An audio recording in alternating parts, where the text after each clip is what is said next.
April183K, thank you so much for joining the villain ship. Rawr, thank you. Hey guys. Hi. Hello. Hi. Thank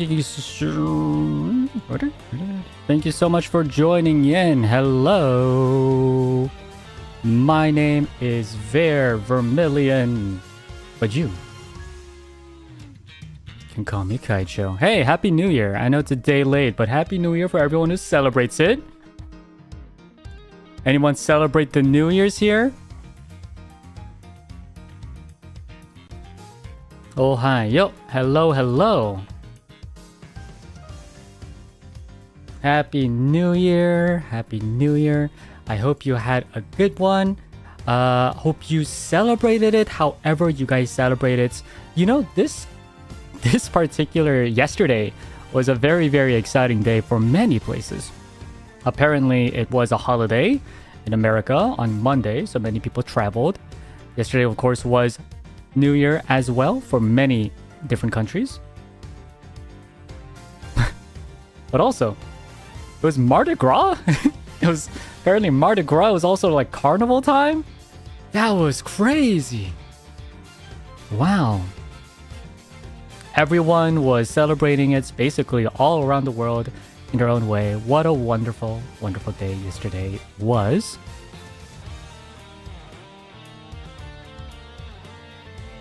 Yeah, so much was happening yesterday. And I hope you guys had a wonderful, wonderful time. All we have in the UK was Pancake Day? That sounds awesome. What are you talking? Pancake Day? What is that? What do you do on Pancake Day? Do you eat pancakes?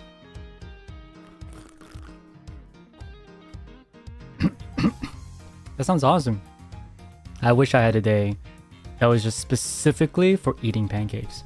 Just eat pancakes? Dude, yeah, dude. Yo, yeah, dude. Like, yeah, dude. That's awesome. It's awesome stuff. For Slavs as well, it's also Pancake Week. Ramadan and Mubarak for our Muslim friends as well. It was also Ramadan as well? Oh, you know what? Yes, I do believe today was what, Ash Wednesday or something, I think as well. It's probably not the same, but I feel like there's a lot of religious stuff that's happening too. Indeed, 新年快乐给我红包谢谢. Thank you guys so much. Today we'll be playing. Yeah, everything collided. Everything was just in there. It's awesome. It's super cool. Hopefully, it's awesome. Everyone, if you really think about it, it's really cool that the entire world was celebrating something. You know what? That's pretty awesome. Carnivals, is this still happening? Mardi Gras is happening. Carnival is happening. Super cool. That's just really cool stuff. Today, we are going to be playing a game called Ace Attorney Investigations Collections. Now, normally, this time of the month, this time of the week would be radio streams. But I was slightly on vacay, and I didn't have the time to prepare a radio stream topic. So, yay! We're playing Ace Attorney.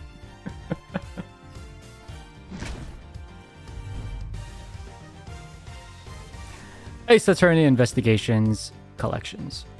So, I never played this game before. I am a huge Ace Attorney lover.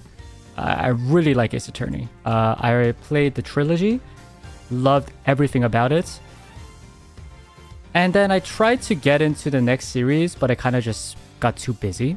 So I'm very, very excited to kind of hop back in and see what this game has to say.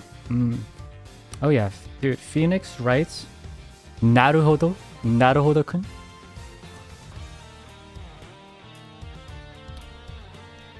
Iriari! Iriari! Love it. But this one's not about Phoenix Wright. This is about the other protagonist, the rival of Phoenix Wright, the prosecutor himself, the legend himself, Miles Edgeworth, which I actually don't know the name in Japanese. Does anyone know the name of Miles Edgeworth in Japanese?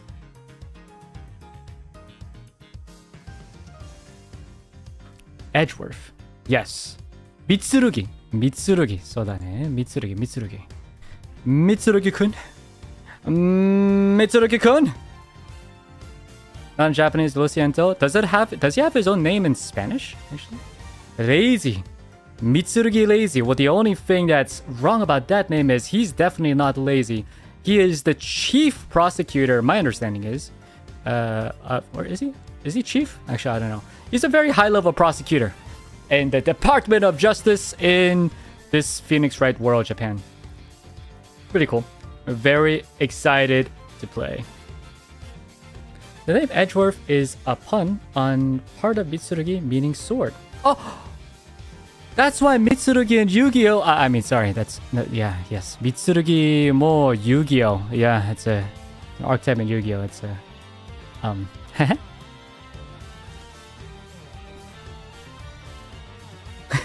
Sorry, I connected two dots and I had to talk about it. But without further ado, let's see if we can at least get through the first case. Because I think the first case is about 3 hours. So let's try to get through it. Hope you guys are well. Once again, Happy New Year. And I hope you enjoy this show. Ooh. Oh, this is iconic, but let's play it HD. Start from Turnabout Visitor. Yes, sir. Episode 1, Turnabout Visitor. Now let me know about the volume and stuff as well. March 14. Not January, sorry. 1:16 a.m. Let me bring on my voice acting. Oh, shoot. It just passed. That's the job of a prosecutor after all. I didn't think it would just skip over. That may be true. But why? Why go this far? Sorry. Maybe I wasn't clear enough. But a guilty verdict is all that matters to me. No matter what the cost. Banya!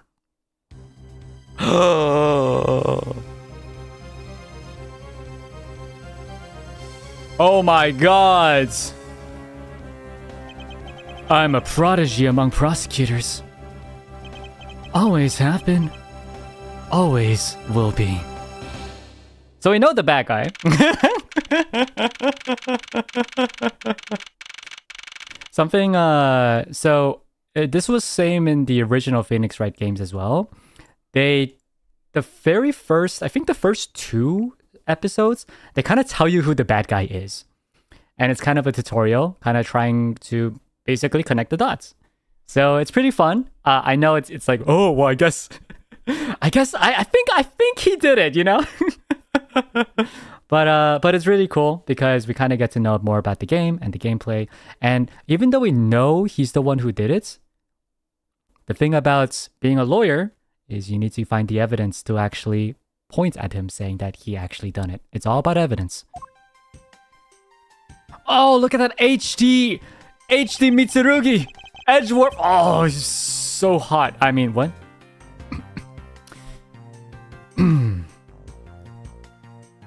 It's hard to believe that I've been away from my office for a whole month. I hope Detective Gumshoe has been keeping an eye on my office and keeping it clean.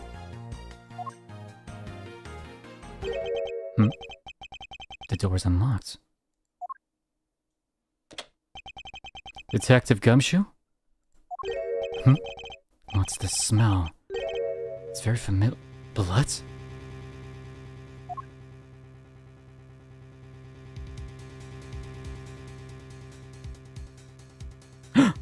Oh, the facial expression's kind of impressive. Look at that. Nani? Nani? What's the meaning of this? Freeze.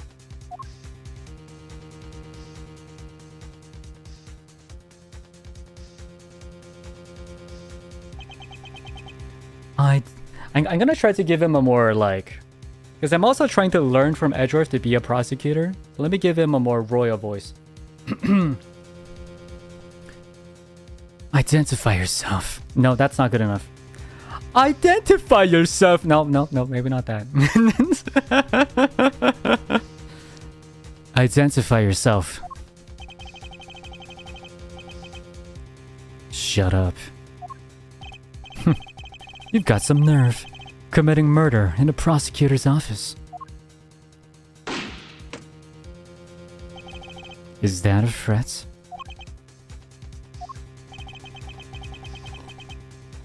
Let me make one thing very clear.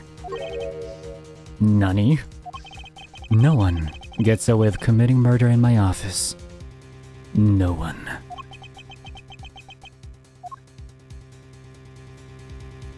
Whoa, かっこいい! かっこいい! Oh, dude, he just talked his way out of death.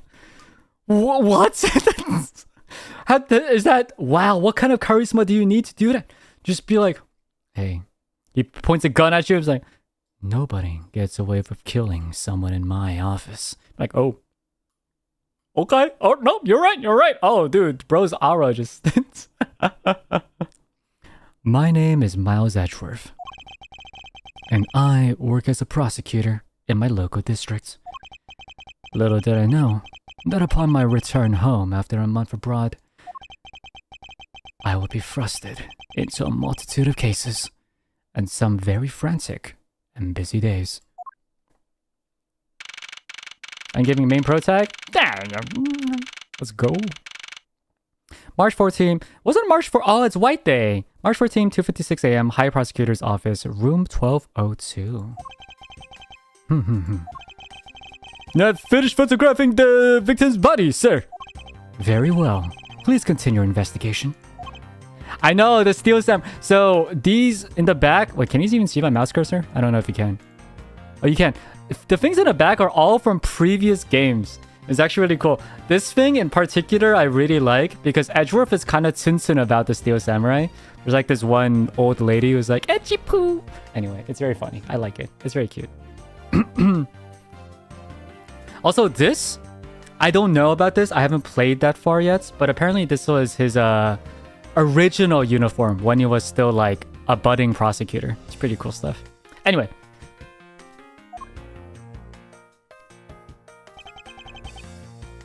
Yeah, the KO was an award. I think there was a sword on this, I believe, right? If I'm not wrong. Anyway, back to the show. Keep it down, detective. This is a crime scene. You're right. When I heard that a murder had taken place in your office, I ran up here straight away. This is Dick Gumshoe. He is a detective with the local precinct. And the one they assigned to handle this murder case for the time being. You're looking a little pale, sir. Are you hurt? No, I'm perfectly fine. However... Look what they did to your office! It's totally trashed! I was saying, the culprit sullied my floor with dirt rather well. No one gets away with tracking mud into my office. Whoa, sounds like you're getting really burned up over this whole thing! This crime was committed in my office, so it is my responsibility to solve it.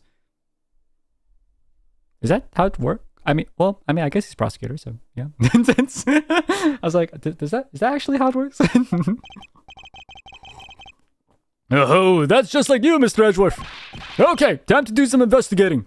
So here's a little history about these two. I actually really like these two characters. Detective Gumshoe is a detective. He's a little... He does his best. He does his very, very best. He's goofy, but you know, he does his best. And Edgeworth is kind of like the guy who's very like, he's very preppy, I think is the best way to put it. He likes things kind of like perfect. He likes things when it's very smart and logical. You know, that's how he made it to a very, very high prosecutor position. These two relationship is funny. Edgeworth never says it out loud, but it's obvious that, you know, he considers him like, you know, a useful guy, a detective, you know, maybe even a friend. He looks up to him a lot. he looks up to him a lot. Detective Gumshoe actually really likes Mr. Edgeworth because he thinks that Edgeworth is really hardworking, and he really appreciates that. Which is why the dynamic between the two is pretty funny. I think hopefully you'll be able to see more about it. Agreed. Our first course of action is to gather relevant facts and leads. We must not overlook anything, no matter how small, if we are to find the truth. So, I'll keep any leads or information we find etched in the forefront of our minds. Speaking of things that pique my curiosity, why of all places did a murder occur in my office? Ooh, is it really a coincidence? Is it really coincidence that the murder took place in my office? Oh. I get the nagging feeling that this is something important to keep in mind. Yeah, I was wondering that myself, sir. I mean, you can't really say it's just a coincidence, can you? No, not really. Especially because of this. The key to your office? For security reasons, this office door has a lock built into it. I mean, I would hope so.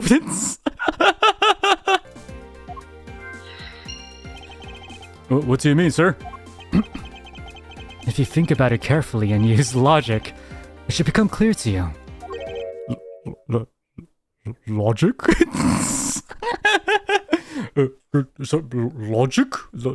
Logic? By finding the connection between two pieces of information and connecting them, new information is born. That is the end result of using logic. So, how do you use it? This logic thing. Gumshoe, we love you. Well, if I have to teach you this, detective, I think this Department of Justice is going to be in shambles. But let me teach you.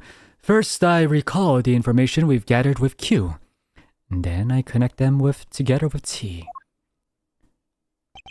Now, to use Q and recall the facts. Ha! Is it really coincidence that the murder took place in my office, the crime scene's my office, and the office key? Oh, and I can connect the dots. Oh, I have a health bar up here. Oh, so this is how they bring the health bar. In the original game, every time you... in courts, every time you make a wrong deduction, you lose health. So that's how they're going to do it in this game.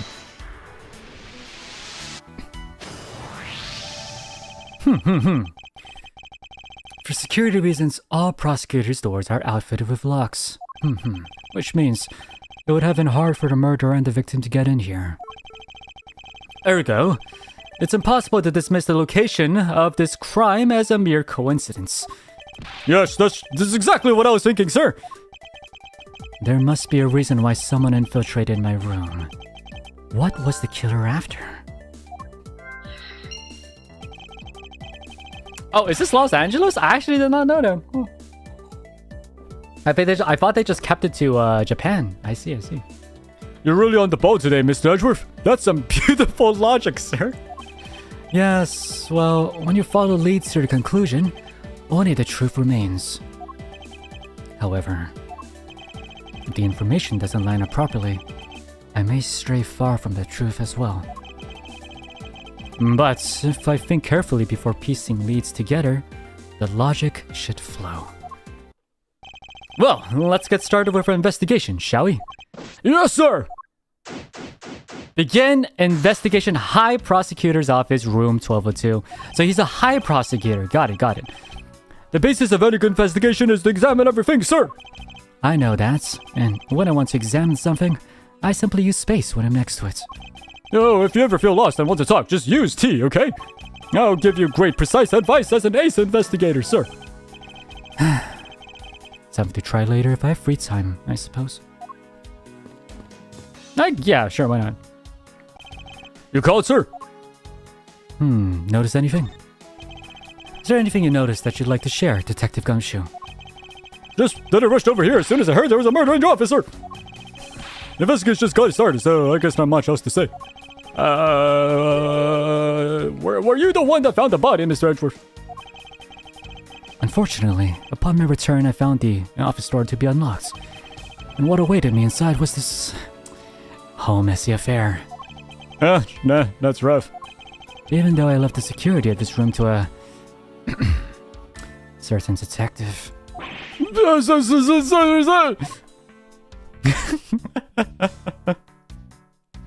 In later games, they ended up sort of retconning it so the series takes place in an alternative universe where America was just really influenced by Japanese culture.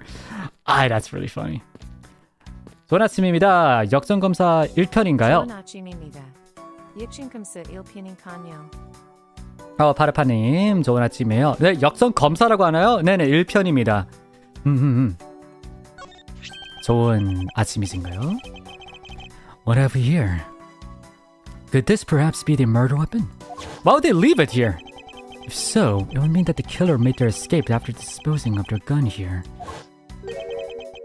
I think I've seen one of these before. Care to enlighten me as to where?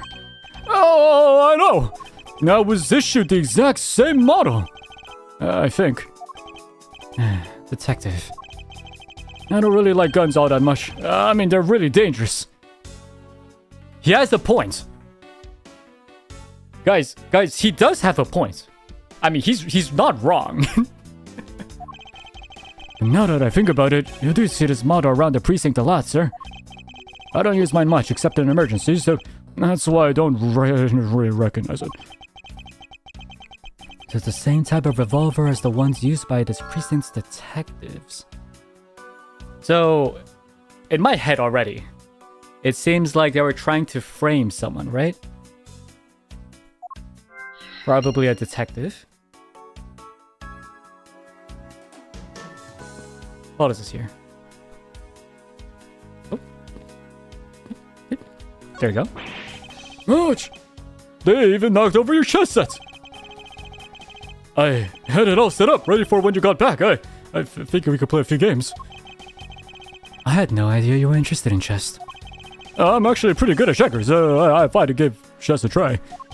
In that case, I suppose I can set some time aside after we solve this case.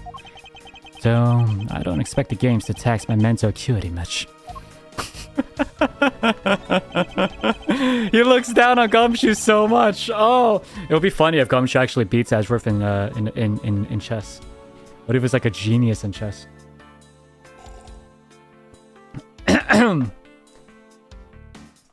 They finished photographing.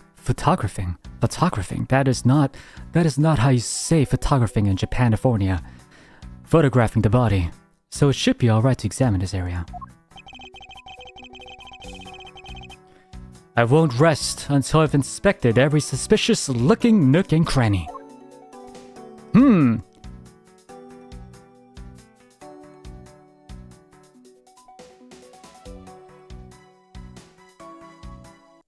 Oh! Oh no! Oh! Oh no! Oh, that's... Oh no. Mom, shut up!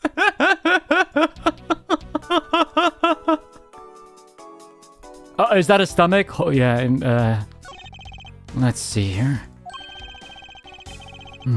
There's blood all over his lower abdominal area. Looks like the bullet passed clean through his stomach area, sir. Oh, it's a stomach, of course. In other words, he was shot. Yep, and until the autopsy's done, I don't think we'll know much more than that. Please have the body sent to the morgue once they're done processing the crime scene. Bullet went clean through the victim's abdomen. The body was found around 2:05. Are you going to be okay with keeping track of the evidence we find, sir? Of course. This is the safest way now to keep track of it all. In my head. Alright, if you say so.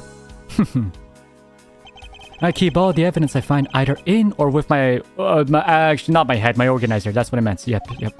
When I want to re-examine a piece, I have but to press E to open my organizer. But the organizer isn't only for evidence. I keep people's profiles on hand in it too. It's probably a good idea to make a habit of checking the facts often. So I could do this. Ah, prosecutor's badge. Proof of my profession. However, I prefer to keep it in my pockets. Crime scene notes. The victim in this case, why was he killed in my office? Homicide detective, the local precinct, in charge of the initial investigation. Sick. That's super cool. Yeah, I was gonna say, that badge is really cool looking. That's really cool. What else can we see here? This says gum. I think I know who they were trying to frame. But, I mean, it depends on who has the key though, right? So... should be fine. No, I don't believe it. I packed his files on those shelves so tight. Then not even an earthquake could make them fall off. Just look at them. At this rate, the rest of the files won't be able to withstand an earthquake at all. A problem to be sure. Well, once the investigation is over, we'll put them back up on the shelf. He died of chewing gum? I know, right, Peggy? Damn! You know, I'm coming of age where I keep choking on like water and stuff, so chewing gum, it's dangerous. Don't swallow chewing gum. Wait, aren't we gonna talk about the obvious? No? Oops. Let me skip over that. Is that a wallet? Oh, I guess we could find our ID here. Hey, I think I've seen one of these before. Oh, it's a police badge. Oh, sorry, wrong voice. It's a police badge. Detective, what do you mean you've seen these before? Oh, hey, I have the exact same thing, actually. Oh, what a coincidence. Let's take a look inside. Buddy Faith, detective. Mr. Buddy Faith, that is a name. That was a choice. Their parents had that choice, and they took that opportunity and gave the person Buddy Faith. It would appear that our victim was a detective, just like you. I seem to have gathered a few pieces of pertinent information. Now to calmly use some logic and figure out if any of them are connected to each other. Let me see. Let's give our kid the friendliest name possible, yeah. Alrighty here. The victim was a detective. And... wait, I could already connect these? I guess maybe these two are connectable, right? Because they were a detective, and the same model as those by the precinct detective, so maybe it's his gun? Ha! Connect! Hut! Hiya! You're stoked to watch me play through this? I'm really happy to play this too, so I'm excited. Hope you enjoy. The revolver, the standard model used by detectives. Could it have belonged to our recently departed? Detective Gumshoe, could you please thoroughly check the victim's body one more time? Yes, sir. On it now, sir. Excuse me, pal. Let's see, what have we got here? Mr. Edwards, sir, this guy's wearing a gun holster. It appears that a killer somehow managed to take the victim's gun from him. It can be assumed that this gun is the murder weapon. It was issued to the victim. Let's see what else we can find out about this revolver. As I always say, you gotta look really carefully at each piece of evidence. You can use the arrow keys to rotate an object. There's no such thing as a bad angle. Use Q and E to zoom in and out to get at the nitty-gritty. Alrighty. Oh, super. Oh, that's super cool. Let's see how many bullets they have here. Examine. It is missing one bullet. Looks like only one round was fired from this. Wow, so the killer killed the Vic with just one shot after wresting the gun from him? Sounds like the guy knew how to handle a gun, huh, Mr. Edgeworth? We have no proof for now, but that is a distinct possibility. Wow, you're detective. You're detectiving detective. That's impressive. That's important. That's a good point. Your files are all over the floor, sir. They probably fell during the struggle between the victim and his killer. I'm trying so hard to keep this plate spotless while you were away. Yeah, I mean, this just rendered all the time and effort and put it pointless. I don't recall ever asking you to clean my room.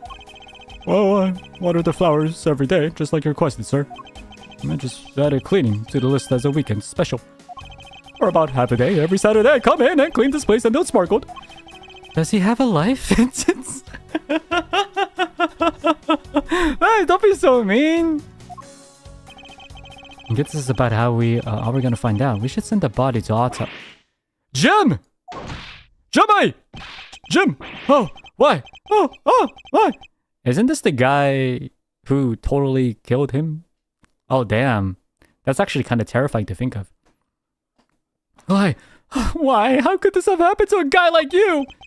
Why is his name Jimmy? Isn't his name Buddy something? What was his name again? It was like... Oh, I can't open the inventory right now, can I? Oh, I can. Buddy Faith. Why is it Jimmy? What? Are you alright? Don't touch me! Leave me alone. Just let me be. Sorry, but I can't do that. The investigation is still ongoing, so please refrain from touching the body. The body? The body? Don't talk about him like he's just a blob of flesh. Look at him. Jim looks like he's just turned in for the night. Sure. Just in a bloodstained suit, pal. Yeah, dude. That's an Academy Award-winning performance. I get you. Wow. I mean, the fact that he's the one who killed, it's kind of crazy. Where are my manners? Aren't you that prosecutor? Oh, why, yes, I am. I'm Jacques Portsman. Prosecutor? Jim here was my partner in crime busting. I'm Miles Edgeworth, and like you, I am also a prosecutor. Detective de Gumshoe, sir.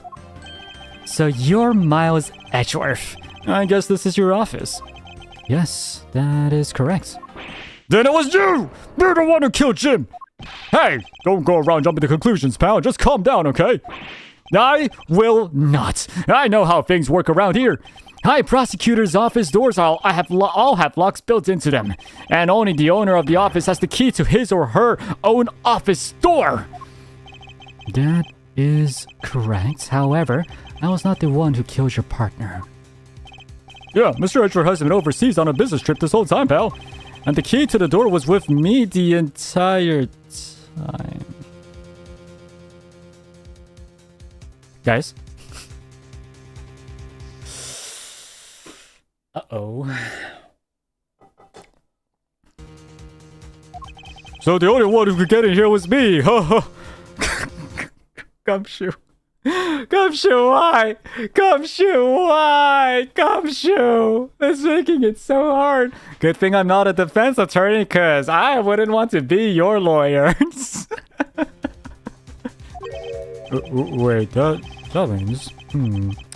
I'm actually not sure what that means. So it was you then! You're Jim's killer! No way, pal, you got it all wrong! Everyone, calm down! Mr. Portsman, correct? If you are a real prosecutor, you should know to stay collected. The investigation has only just begun. Isn't it too early to be drawing conclusions? Alright, I get the points. You're right, my mistake. I tend to get a little too hot-headed sometimes. Sure are one cool customer though, Mr. Edgeworth. I've heard all the rumors about you. You're the great genius prosecutor. You're something of a legend, you know. Haha, thumbs up. Haha, 1A, A+, first place. Anyway, let's call a truce and work together, okay? Now, how about a handshake to seal the deal? A pleasure to work with you. You guys are conducting your investigation, right? Sorry for barging in like that. Carry on then. It's your room after all. Thank you. I intend to. He's sus? He's more than just sus, right? I mean, he's the guy. But yeah, he's sus, yeah. I just want a little more time to say goodbye to Jim. I mean, knowing what we know, I really don't want him to be nearby the corpse. You there! Sir! And knowing him, he might like, whoa, what the? Is that his way of just greeting everyone? I was gonna say, knowing him, he might like copy our fingerprints and do something evil. I want you to capture the scene on film for me. My final farewell to my partner, Jim. Huh? What's his plan? I should probably give them some space. Yeah. You have anything to report? Sir, yes, sir. Nothing out of the ordinary right now, sir, except for a literal dead body in your room, sir. And yet there is something out of the ordinary right then in front of my eyes. What? Something out of the ordinary, huh? I should look around a bit more. Wait, what? What do you mean? Wait, what? Are you talking about a dead body, or? Ah, your jacket, sir. What's it doing on the floor? Oh, I thought that was a painting. He literally framed his jacket. He literally framed his jacket? That's crazy. Also, I could see a safe in the back. I didn't know that. Must have fallen off the wall when the killer tried to threaten me by firing a round. So the killer not only shot the victim, but they shot your jacket as well. He's really evil. They dared to shoot the ultra special jacket that you made your prosecutorial debut in? Sorry, I just dropped something. My bad. Sorry, it's all good. Yeah, I thought it was a painting too. Thanks for asking, though. What if they had shot through it? It would have been a disaster. It's not worth getting worked up over, detective. Not when there's something more here. Huh? Like what? I take it you haven't noticed it yet. There's a giant contradiction right here in front of us. Really? Wait, really? wait, what? Really? There is? Oh, there is, obviously. If it's one bullet. It's one bullet, then... But he shot twice? Did it say contradiction? He must be rubbing off on me. Starting to sound like him. Truly, Naruhodo-kun. Truly rubbing off of me. Naruhodo. Naruhodo-kun. Oh, Phoenix. Oh, right. I hope you're doing well. I'm doing fine myself. Just a dead body in my office. Nothing crazy. I still remember back when I defended you in that one little lunchroom activity. I can't believe you remember that all those days. I don't know what you're doing right now, but I hope you think of me the same way I think of you. Truly yours, Miles. I mean, what the heck? What?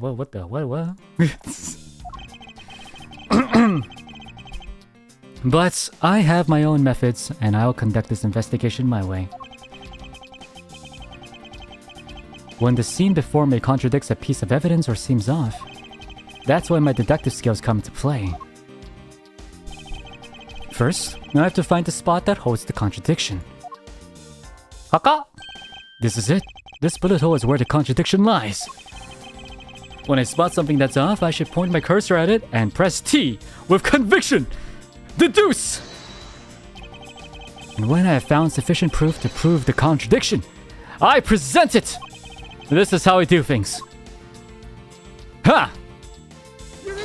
Eureka! That's actually really cool. Eureka! Alright. Eureka! Taking notes right now for my RP later. Eureka!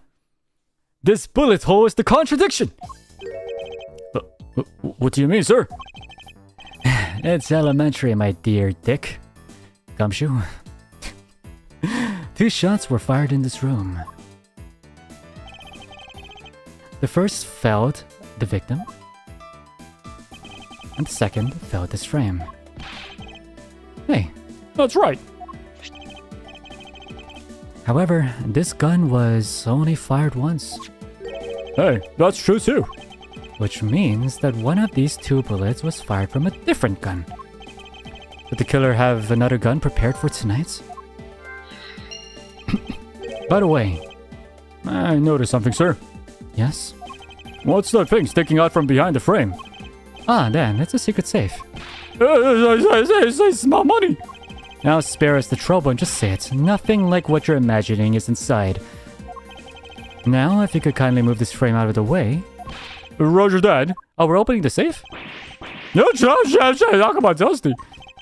I suppose that's what happens when I'm not here to dust it once in a while. I had no idea that was a safe. I'll kept it clean for you, sir. So, when did you put this thing in? It wasn't something I'd installed personally. Every prosecutor's office has one. Really? I had no idea.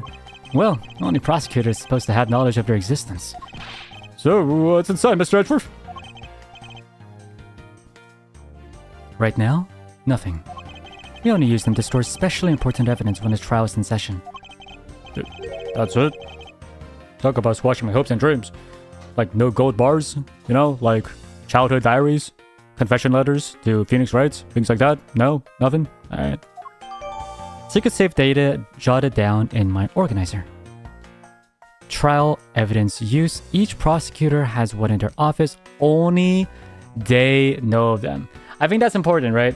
Because, you know, the guy who is totally not the killer is a prosecutor. I think that's probably helpful. I won't rest until I've inspected every suspicious looking nook and cranny. Why is this all dusty and stuff? No, this is odd. You found something, sir? This keypad, don't you find it to be a little too clean? Yeah, there's a thick layer of dust all around it, but not of the keypad itself. You there, the forensic scientist. Yes, sir! Could you please dust this area for fingerprints? Oh, God, sir! I couldn't find it. I left the fingerprint. Looks like it was wiped down well. The fact that there's no Edgeworth fingerprints too means that it was wiped down. Yeah. As I thought. It appears that logic is the... Sorry. I don't know why I thought that was so funny. It appears that logic is the only way around the setback. We must use logic to... we have encountered a big hurdle here. We must use logic here. Oh, that wall is truly thick and we can't go past through it. Let's use logic. Oh, I can't pay my debts here. Let's use logic. Time to rationally and calmly connect dots with the information we have. Alrighty. Logic. Wiped fingerprints and the killer's goal. Maybe these two? Could be this, right? I believe I figured out what the murder was after. Well, what is it, sir? The fact that the safe was wiped clean of fingerprints suggests that the criminal had at least attempted to open my safe. I fell into a lake of sharks. Time to use logic. Phoenix has the Magatama, Apollos has the magic bracelet, Athena has a mood necklace, and Edgeworth has logic. In a sense, Edgeworth is the real deal, you know? All of them had these like fancy magic gadgets. Nah, dude, Edgeworth just like, I got my logic in my brain. Points at my brain. In my brain. Make the culprit's motive for breaking and entering theft, I believe. Wonder if knowing the motive behind this break-in was theft changes what the other pieces of information can tell me about this crime. Oh, so it is upgraded to motive theft.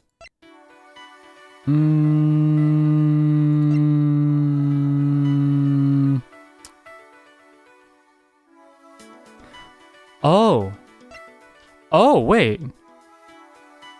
Hold up. Could it be not only two different handguns, but two different people?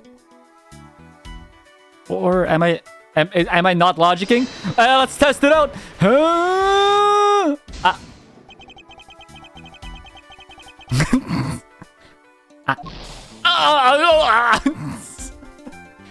Signs of a struggle and motive theft? Maybe? Hey! Wait, why though? There's a possibility that the files... Oh, interesting. He's saying that the file... he was looking for something in the files. Got it. There's a possibility that the files displayed on the floor are not the result of a struggle between the victim and his killer.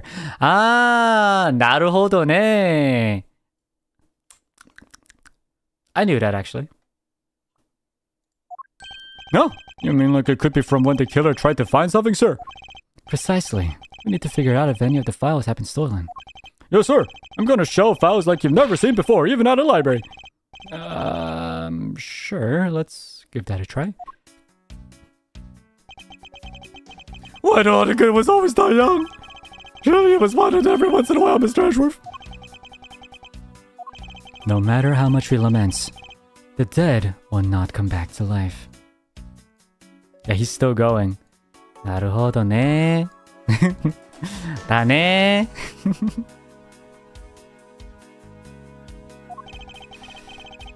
All I can do is search for the truth.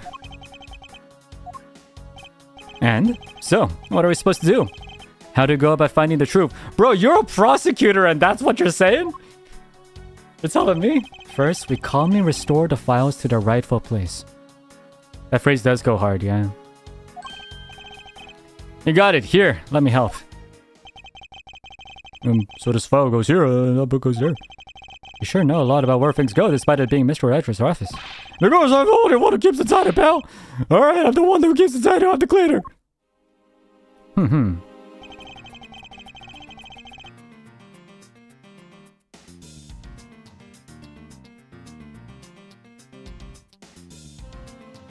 Is that right? Why is the zeros on the bottom? Now, wouldn't that mean that the bullet was... How... Was he sitting down? I don't... The blood stains on the bookshelf are still fresh. I suspect that the victim was killed in a standing position, hence the prints on the shelf. Yeah, so that's the... He was probably shot here. Or at the very least, he was shot somewhere here, held himself, collapsed here, and then fell. Which would mean that this bullet hole seems a little off to me, but we shall see. Detective, I don't have the time to deal with your weak stomach right now. I don't know good for blood, sir. How did you become a detective? I'm certain there's something wrong with this picture. Yeah, this right here, right? Is this spot somehow connected to any of the evidence I hold? Maybe this because he was shot in the stomach? Maybe this? Eureka! Eureka! Eureka! There's clearly a contradiction here with this bullet hole. What, sir? You don't see? Quite simply, the bullet hole itself is too low. If the victim was shot in the stomach, the hole should be much higher up. But what if the guy was shot while he was sitting down or lying down, sir? That would be illogical. The victim leaned against the shelf here after being shot, which suggests that he was standing when he was shot. Yeah, I mean, if he was shot while he was sitting down, he wouldn't get up and then sit back down, right? That means... Wait, what does that mean, sir? That means you probably flipped up the order of the books. It means you need to use your brain every once in a while instead of mind detective.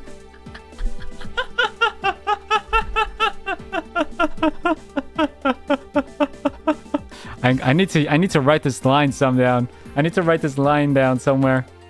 It means you need to use your brain sometimes. It means you need to use your brain every once in a while instead of mind detective. In any case, it means someone made a faulty assumption. And it was from this mistake that our current contradiction was born. What is the faulty assumption that caused this problem with the bullet hole's position? Well, none of these. The order of the files, I guess, yeah? I believe the order of the files is a bit off. You mean I put them back in the wrong order just now? Hey, actually, I think the labels on the files are wrong, sir. Wait, what? The labels on the files are wrong? Oh? Yeah, you see here how the files that were shot begin with the number 0. What was doing all the way down there after 1, 2, and 3? That's really weird. Actually, the way they're organized now is the correct order. They're exactly as I see them in my mind's eye. But the numbers are all out of order. Those white binders are special, so they are arranged a little differently.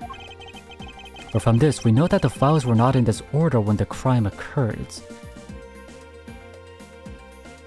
Why? Aha, so that's it. I believe the killer made the same incorrect assumptions just... I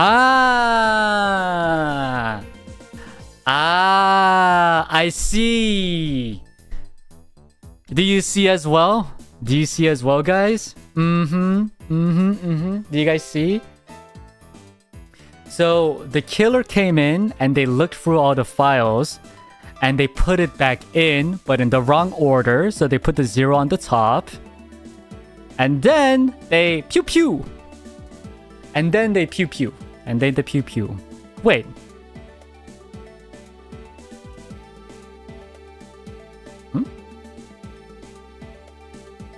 And then the books fell down again? Huh? Wait. Am I logicking? Let's see here. Because I thought the books were on the ground because they were... Oh! No.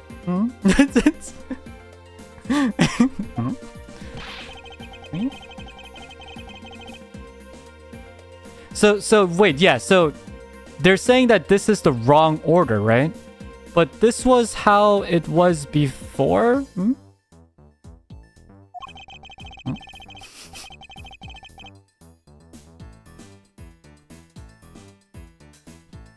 Wait, guys, I actually might be a little confused, if you guys can enlighten me.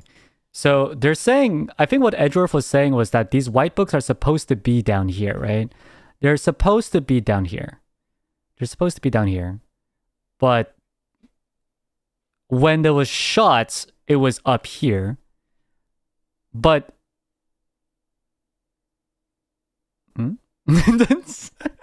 We're about to find out, I guess. If you please, Detective Gumshoe.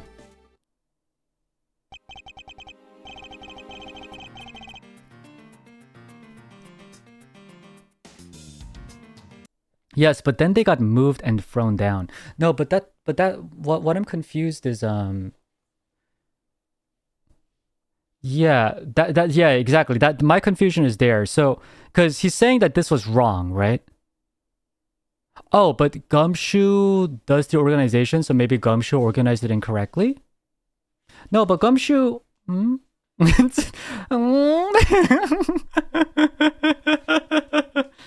I think you guys see what I'm talking about, right? It's like, if this was the wrong order, if this is the wrong order, then why was it in the wrong order in the first place? Because I wouldn't think that they would rearrange it and then rummage it again, right? They explained? Thank you. Okay. The killer went for my files first before shooting Mr. Faith. The killer went for my files first before shooting Mr. Faith, right? And then put the files back in numerical order, I guess. Right. Exactly. And then proceeded to shoot the victim. So they looked through, and they put it back, then they pew-pewed. But why would someone kill a man and then look for your... Oh, okay, yeah, okay, I was gonna... Perfect. I'm very... This game is a wonderful game that is going to explain every question I had, and I'm so thankful for it. I am so there for it. And it pains me to say that, yes, I'm at the same level of Detective Gumshoe right now. No, I am dumb. Oh no, I am dumb. I'm so dumb. Oh, that upsets me so much. But why would someone kill a man and then look for your files one more time, sir? Puzzling indeed. The files were thrown into disarray twice, once before and once after the crime. But why? Okay, Edgeworth doesn't know either. So this is the key point. Okay, this is the key question. Okay, I wasn't going crazy. Phew. Okay. I was like, wait, what's going on? Why would they? Oh, I need some more water. Oh, phew. We good. Okay. We're not that dumb.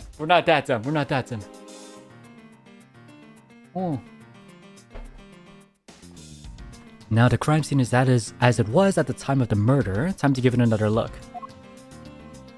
Are we just gonna not talk about this?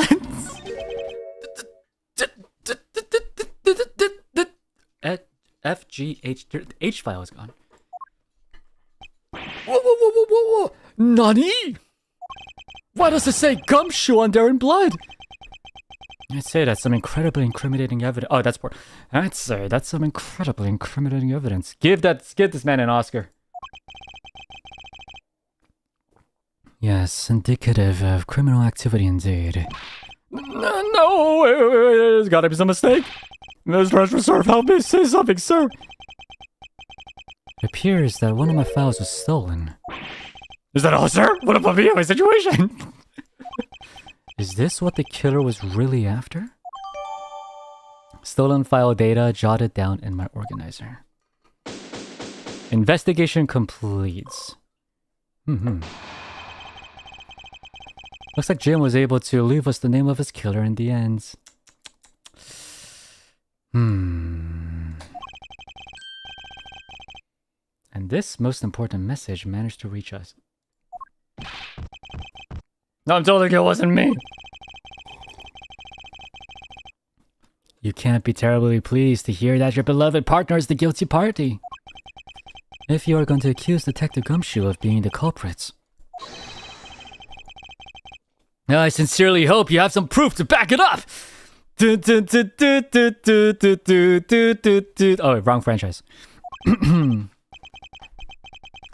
Jim's words. They're more than enough, wouldn't you say? If that's how you would want to play it, then at least allow me to understand your reasoning. You got it. You got it, pal. I don't like this one bit. There's something strange about this man's attitude. And there must be some sort of flaw to his logic waiting for me to dig out. Shut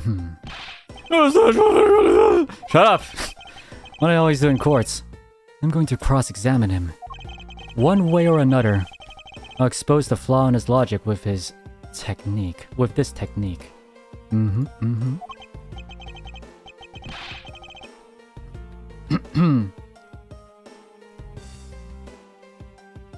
Oh. How do you do that? Can you explain that to me, sir?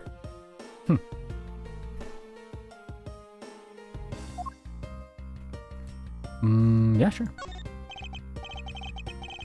名探偵ベルですね。そうですね。名探偵ベルです。How do you say a prosecutor in Japanese?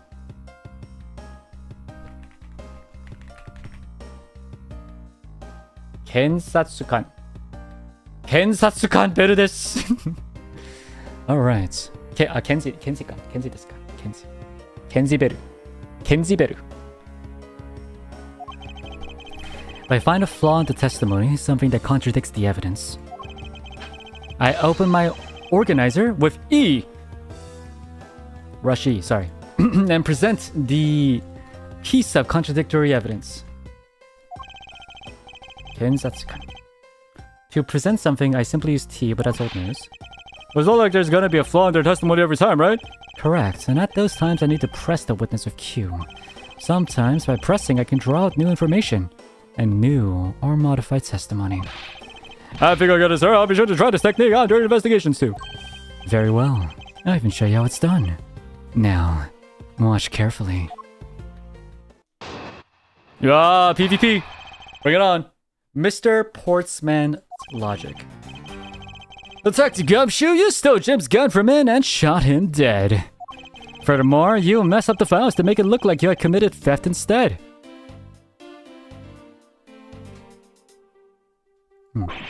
That's when you moved Jim's body that was sitting in front of the bookshelf.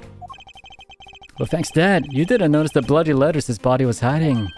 And it will be by his final words that you'll be brought to justice. I intend to argue that the victim's dying message points to his killer. I can hear Jim's voice and his killer calling for his killer's arrest. You're sure you're not mishearing his words, Mr. Portsman? There's no way Detective Gumshoe is the culprit here, because, I mean, he's a cool guy. I will find a flaw in this man's logic and expose it with credible evidence. Nom nom nom nom nom nom nom. Though his logic seems pretty sound. Except there's one part that did get me a little.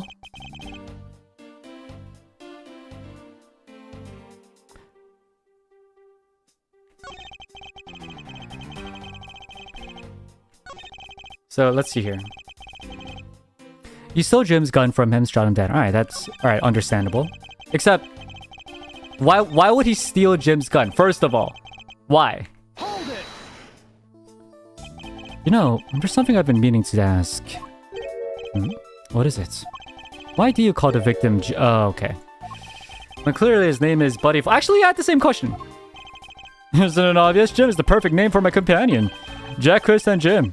Don't those two names go together like peanut butter and jelly? But Jim isn't even close to the guy's real name. well, Jack, Chris, and Buddy just sounds off somehow. Besides, he was the third of a bunch of guys who decided to nickname Jim. He talks about the victim like he was his pet. Can I not...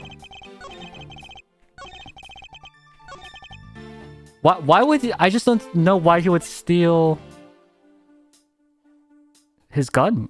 Like, every detective has one, no? Can I press that? Can I present this? I have a feeling this is not it, though. I have a feeling this is not it. Let's keep going. Further, you messed up the files to make it look like you committed theft instead.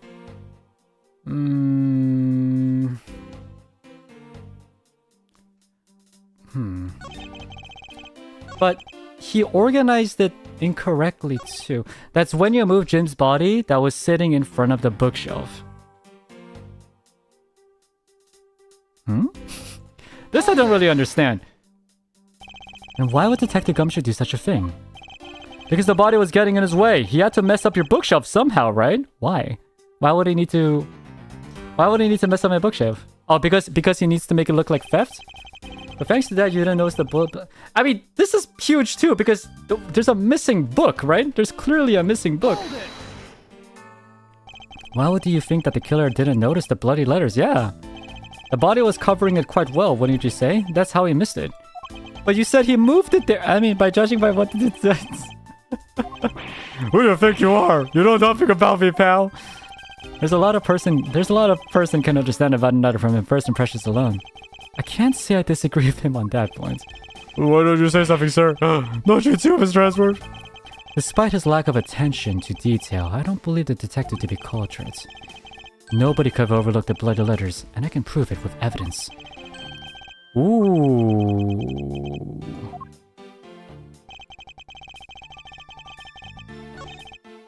Okay. So that means we can present something here. I want to think it's the fact that there's a missing book. Let's try. Give it a try. Here we go. Objection! Objection! Yada yada does it.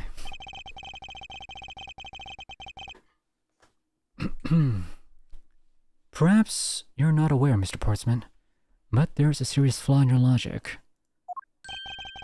Bringing a bit of the courtroom into this, I see. Problem, I'm game. I can't help but find it odd. Excuse me? Odd that a fellow prosecutor would be brought down by the power of his own office. What are you talking about? Oh, you're joking. I get it. If you have the time to laugh, then you have the time to take another closer look at this! Do you still not see? If not, may I direct your attention to the missing file? That's impossible! What's impossible, Mr. Portsman? Nothing. The files on the shelf are all about a certain case.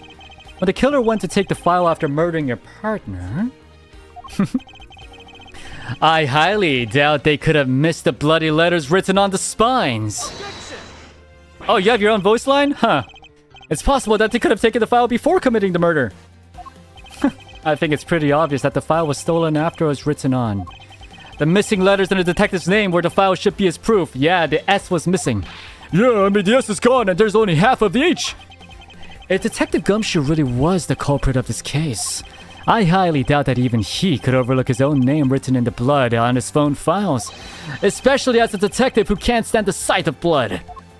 Oh! Which means... What exactly? What does that make this time message? It makes it the work of a criminal intent on tampering with the crime scene.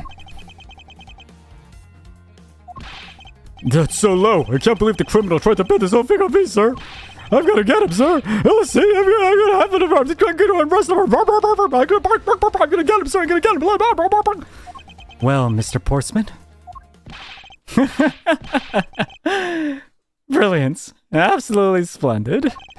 Logic deserving of Olympic golds. I appreciate the praise, but it doesn't change the fact that your reasoning is flawed. You win some and you lose some. That's how life goes. I am curious. I'm a little curious. I wonder if I could quickly change the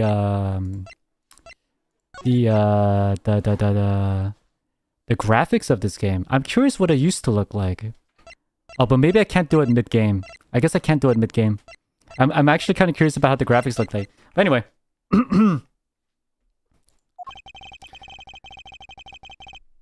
How did that guy become prosecutor? Apparently by killing his way up.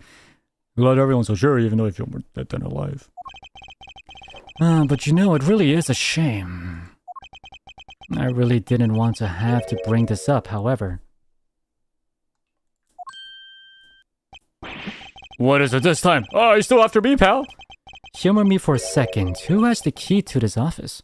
Bork TSKR, rolling on the floor laughing emoji, but your voices are seriously perfect. Oh, I'm glad that you liked him. Thank you, thank you. No, be me. But Mr. Ezra just proved that I'm innocent, pal. What the, where the, what the fuck? Sorry.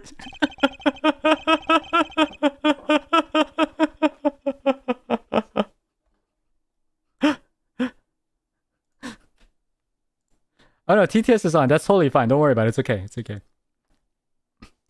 What is it? And I acknowledge your innocence. Then why do I sense that you still have something to say? Well, I was thinking. Did you know there was one other person with a key to this office? One other person? Hey, you there. Yeah, sir. What is it, sir? Would you kindly fetch and escort that lovely young lady here for me? Young lady?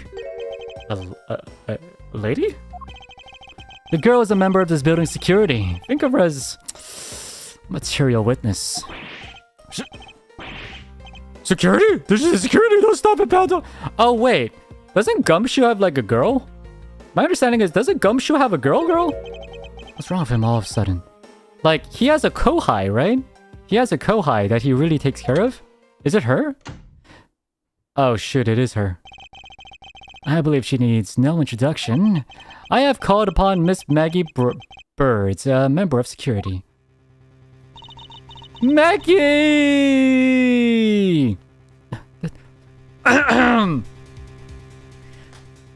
Detective Gumshoe, sir. Maggie! Miss Bird is a security guard on watch tonight. I see. And your point is?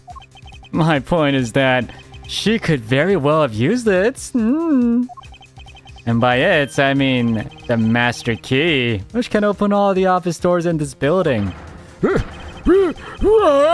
Nani? If you are not the guilty party, Detective Gumshoe, then the only other person with access to this room is Miss Bird. How dare you! I would never sneak into someone's room! That's right. I refuse to believe that Maggie's the culprit, pal. It was me. That's right. I did it. Man, it's so hard to hate this guy. He's dumb, but he really tries his best.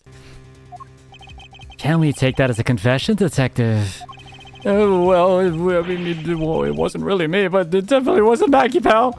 So yeah, it was me. If it was, I mean, look, you'd have no problems with that, right? Please refrain from flying off the handle, Detective. There's no need for such theatrics. Hit. Listen to your boss, Detective. He understands what I'm saying here. That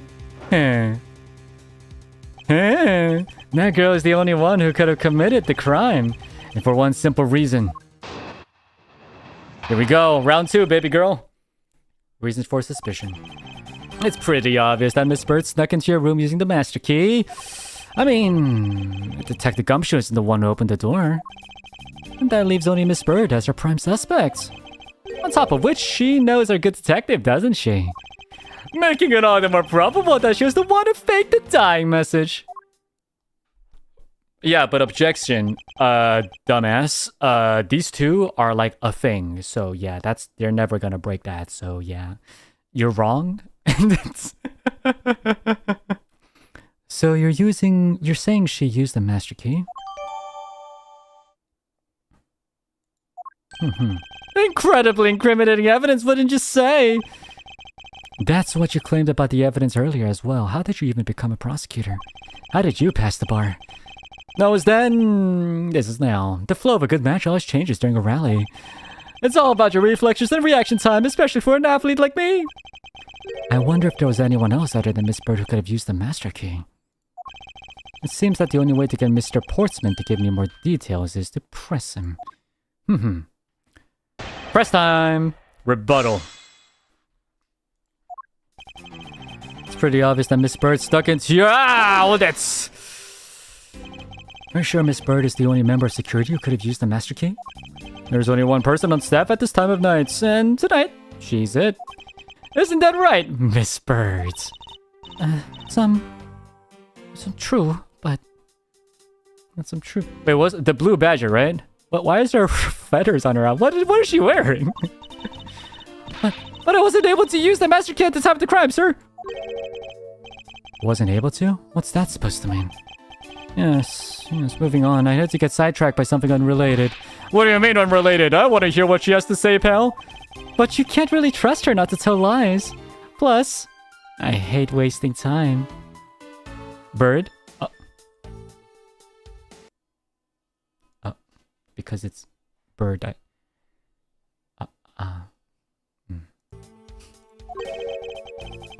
I was gonna say, is she on duty? I'm kind of confused. Anyway, maybe she was just brought over? I'm kind of confused. Not so fast. I too am interested in hearing what Miss Bird has to say.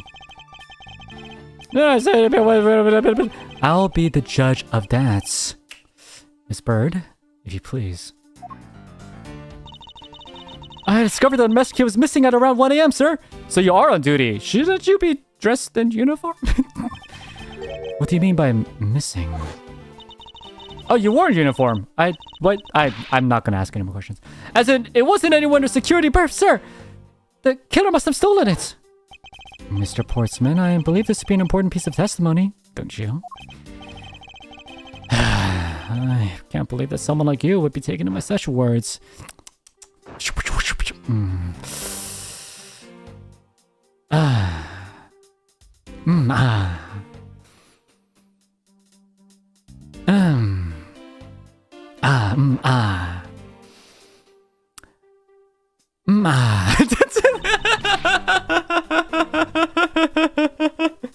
not lying, sir.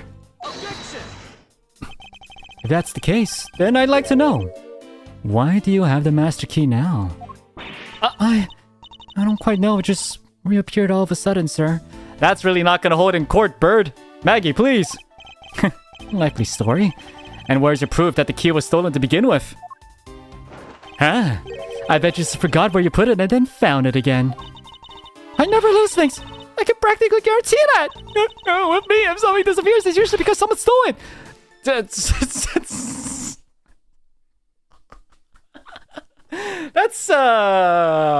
really concerning. That's really concerning as security.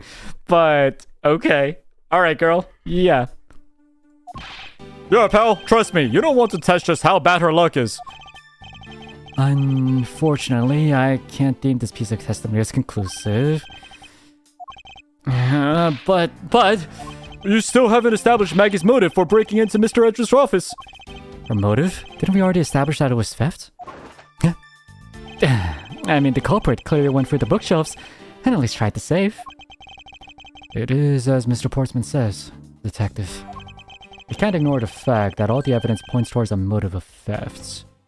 Unless... But I'm done taking blows. It's time to counterattack with a few facts of my own. Here we go. Her intent? from the messed up shelves to wipe down safe. I'd say thievery. Oh, hold it! I concur that the culprit's motive appears to have been thievery, however. Glad to hear that the great Mao Sedgeworth is in agreement with little me. However, with regard to the investigation of the bookshelves and safe... Hey, good thinking, asking for an opinion on the matter. Would it be too much for you to allow me to complete a full sentence? I mean, if Detective Gumshoe isn't the one who... Ah! What it... I thought we had established Detective Gumshoe's innocence pretty thoroughly. I was just a theory. One hypothesis among the many possibilities. I mean... I had my doubts about Miss Bird from the very beginning. If that's the case, then why didn't you mention her first? Now, don't make that face. See, there goes the truth, running the other way. That's true. I don't think this had much.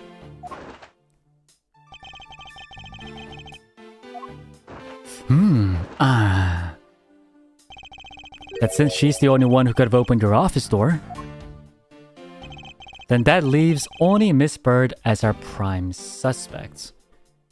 On top of which, she knows our good detective, doesn't she?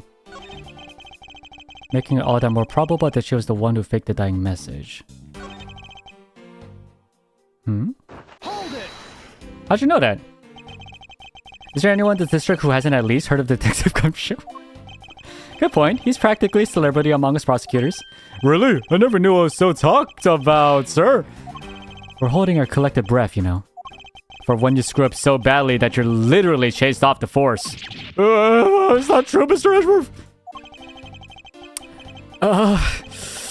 Of course not. That's hogwash. Yes, indeed. There we go. Yes. He's trying so hard. Phew, don't scare me like that. I almost had a heart attack there. Let's press the statement as well. By dying message, you mean the bloody letters that spell Gumshoe. I figured out whoever wrote his name must have wanted to frame him.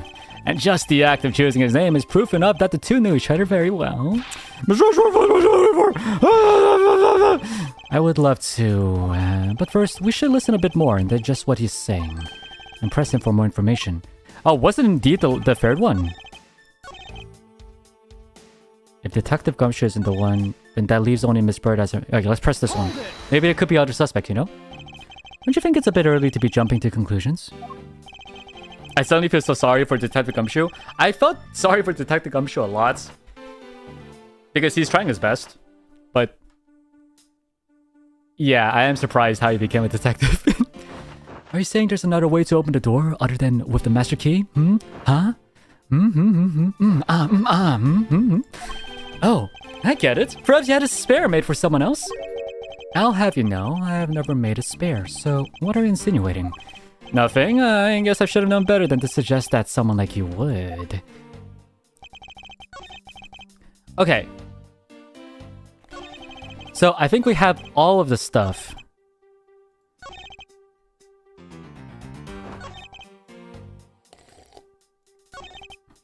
So I think we gotta present some evidence here.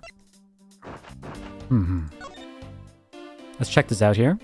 Anything weird? No? Ah! Of course! Of course! You're ready? You're ready?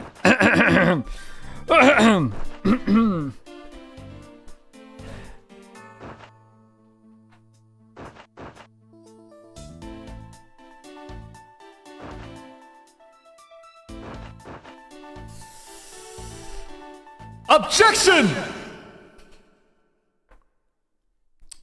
No, no, no. No, no, no. No, no, no. Do you wish to continue insinuating that Miss Bird was set on stealing something? Why not? It's the truth, after all. It was also by your logic that we came to the whole thievery conclusion anyway. That may be, but... you must also be aware of the fact that the safe is a secret safe. the existence of which is only privy to prosecutors. Ah! I find it a little hard to believe that a hidden safe was a part of her cunning plan. But she could have found it by accident while she was turning everything else upside down. I highly doubt that. I'd say the culprit knew exactly what they were looking for. After all, only the bookshelf and the safe were targeted. This tastes like gold. Yeah, even I didn't know about that safe, pal. And that means there's no way Maggie could have known about it either. Then, are you proposing that the killer is a prosecutor? Interesting conclusion. That's definitely looking more and more probable. What's wrong, prosecutor? Do you have a different suspect in mind now? Curses, why? What made you? What? What's with the angry face all of a sudden? It's all my fault. What do you mean? It's Jim. He knew about the existence of the secret safes. Is he gonna say that it was suicide? No way, bro. No way, my god, this guy's crazy. What did you just say? We're partners. Like inseparable conjoined twins. That's what I told him. I filled him on the secret safes. Then that means... Yeah, I know. I'd only just told him to. Obviously, it was wrong of me to tell him. I still can't quite believe it, but the thief who broke into your room was probably Jim. Now he's claiming that the victim was the thief? And you were simply trying to stop him, weren't you? Miss Maggie Bird. 와 진짜 와 가지가지 한다. eggplant 하네.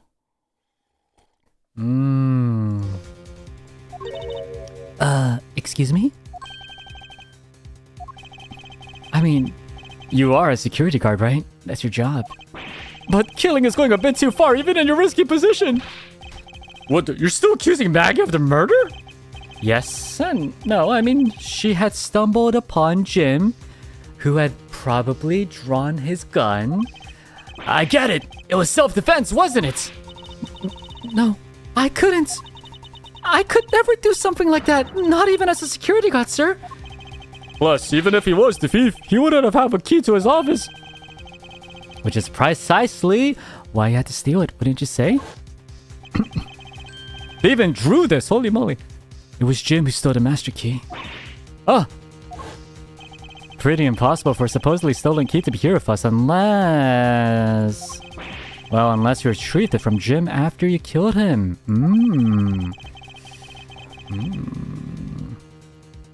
Mr. Portsman, are you honestly accusing your own partner of being a thief? I don't want to admit it, but it's the only way for everything else to make sense. Has he no honor? No shame?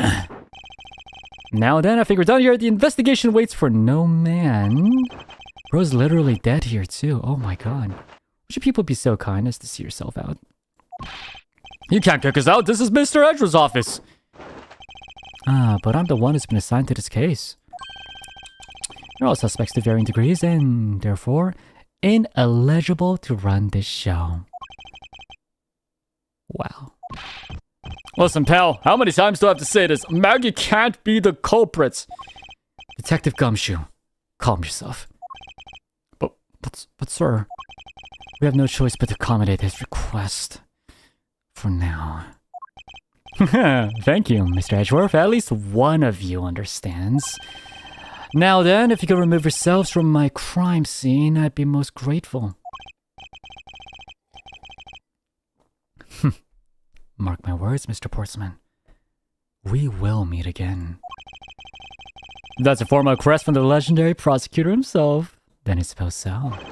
Now, don't disappoint me, you hear? Oh, don't worry. I won't. What is signed in the assignment? Usually the judges do. Or it's usually by court calendar, I think. Hi, Kaicho. Love you, by the way. Nice. You love me? You love me?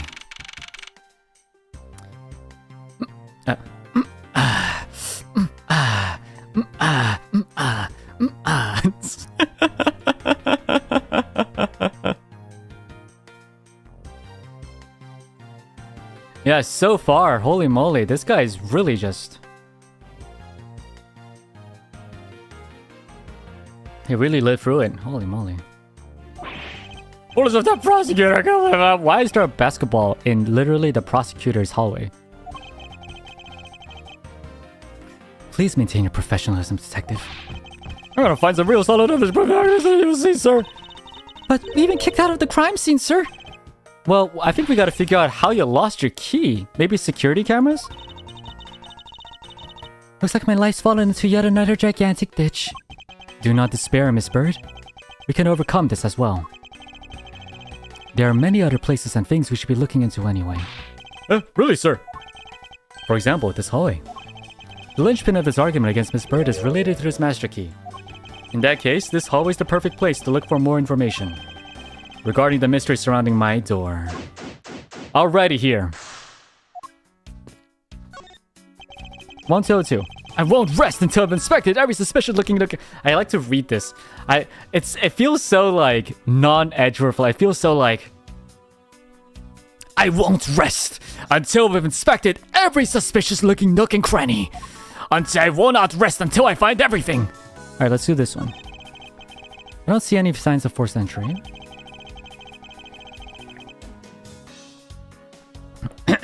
Alright, my voice is kind of going away. So I'm gonna rest on the VP for a bit. The voice acting for a bit and just kind of go through the game. That's okay. Oh my god. Oof. According to the guard, there are no signs that the lock was picked either. Meaning that the door really was open with a key. Yeah, apparently I'm not... Apparently, I need to practice my voice acting. Happen to ask if any prints were lifted from the doorknob. That's a good question. Doorknob's clean as a whistle. Wiped, they think. Ooh. Okay. Prints are wiped. Let's check here. A minimalist yet classy door. Yeah, okay. No way to show off. Oh, but you can't break in by force. Okay. Only Gumshoe would praise the door as something greater than by himself. Being a detective has its own rewards and a certain virtuous value, I think.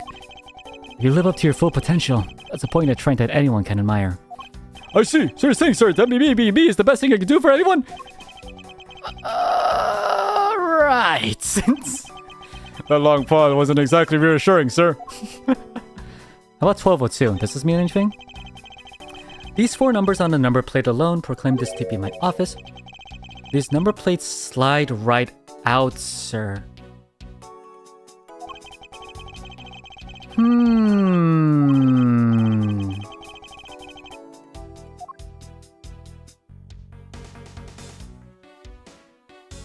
Huh.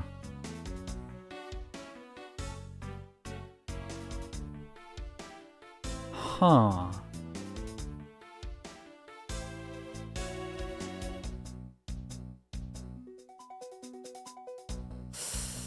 Okay, I think I just need to keep looking.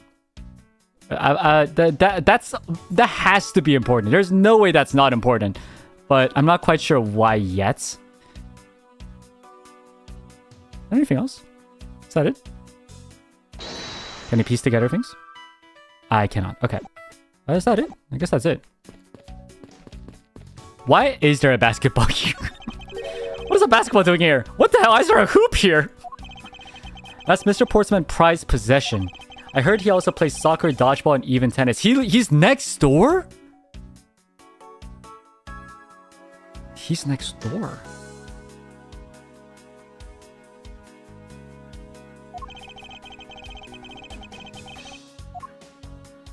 Oh, wait. 1203. Mr. Portsman? Of course! Ah! I have a feeling maybe they swapped these rooms out.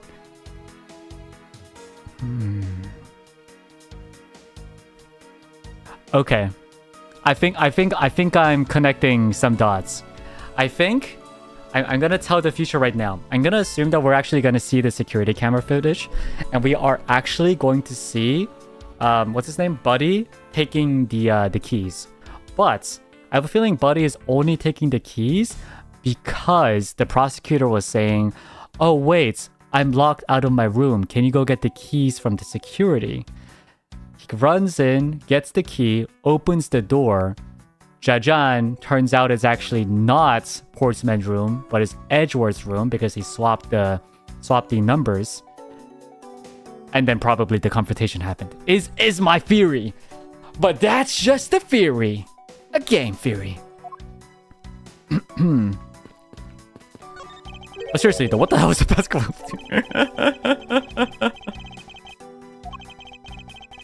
When and why was it moved indoors? I don't remember exactly, but I saw one of the officers drag it up here recently. Drag it? Heard that it wouldn't fit in the elevator, so the poor guy had to bring it himself. Oh my god, isn't this the 12th floor? This is the 12th floor? Gotta stay filled while... Yeah, you gotta look good while prosecuting. Oh my god, it's Mr. Payne. Mr. Payne is basically the tutorial guy. He's the tutorial guy. He's the guy you go to. He was basically the first guy Phoenix Wright ever fought against in the game. Very funny. Very, very, very funny guy. He's very full of himself. To be sure, a murder within the walls of the prosecutor's office is no trifling matter. We must find, apprehend, and punish the killer accordingly, post-haste. Oh, we didn't even get his name? Sounds like a messy case you've got on your hands. If you ever feel lost or need some advice, my door is always open, you know. How gracious. I'll keep your offer in mind. Who is this guy again? Oh, he doesn't know him.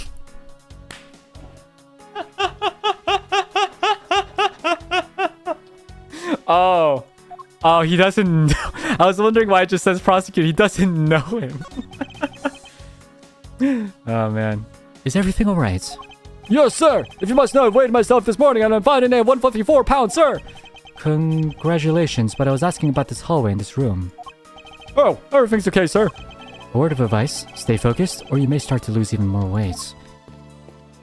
Alright, what else can we see here? Should we talk to Maggie? I was wondering if I may speak with you for a bit concerning this case. I've always been... wrong. I've always been a big fan of the courtroom, but this is like a dream. A dream where I'm being cross-examined by Miles Edgeworth. I can't let this chance pass me by. I must remember to ask her about the master key. I should jog her memory by showing my note store of tea. Alright, let's see here. So, when did you discover that the master key was missing? By the time I realized it, I thought it was around 1 a.m., sir. And I noticed it was back at around 2:30 a.m. It was just sitting there, on the ledge where the security room's reception window is. But I'm sure that between those two times, it was not just gone, but stolen, sir. Why such an important key stored in such an insecure place? It's not like that, sir. We always keep the key further inside the room, away from the window. Always, you say. Except for this time, correct? Well, I admit that I was a bit careless, but I had my reasons.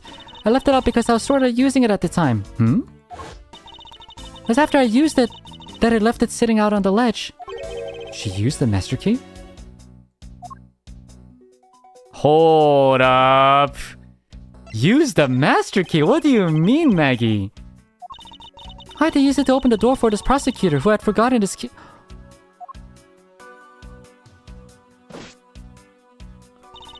I mean, it's my job as a security guard, right? Ah! What is it? That's right! I just remembered! The prosecutor who forgot his key was Mr. Portsman! Oh!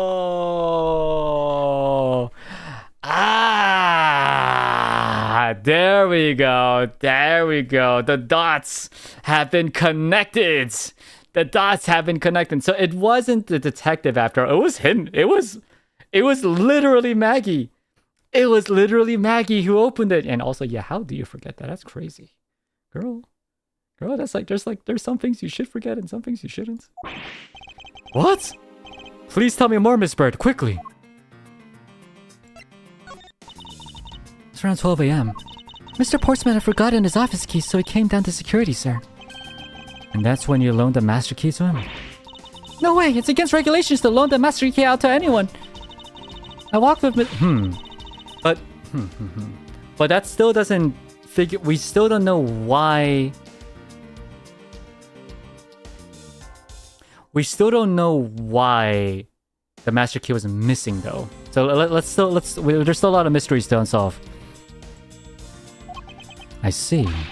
And then? What happened after that? Well, he called for me to come close up to his office, and as he was leaving to go home. Oh, he called for me to come close up his office as he was leaving to go home. Why you gotta ask securities for that? Oh, because he doesn't have the key. Got it, that makes sense. That's around 1:30 a.m., I think. So in summary, for the sake of one forgetful prosecutor, you used the master key twice tonight. Talk about suspicious, indeed. Let me think about the timing here. The body was found at around 2:05 a.m., but we don't know when he was actually shot, right? Now, the key here was used... Oh, where is it? Is it in T? I guess I can't open it yet. Anyway, I think I can remember. They used it at 12:30 and once at 1 or something, right? Or 12 or 1:30 a.m. or something. Yeah, let's do that. That's a good idea. Let's do that.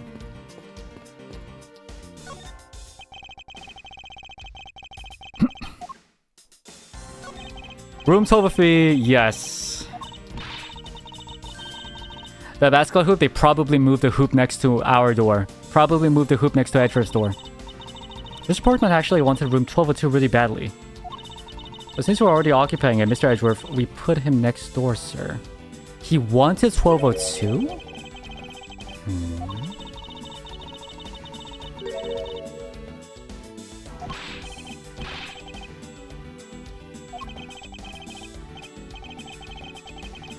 No, I think this is important. He wanted 1202. Mr. Portsman's personal basketball hoop. I can't believe he put something like this in the hallway at the prosecutor's office. It's actually pretty useful? What do you mean? I haven't gotten lost trying to get to your office since it's been here. Yeah. So what they're saying is that... How long have I had the same office and you still managed to get lost? So they're using this as kind of like a landmark. Alright, let's check out the doorknob. This is the office of a high prosecutor, detective. These doors would be pretty ineffective if the average cat burglar could get through them. He's a high prosecutor?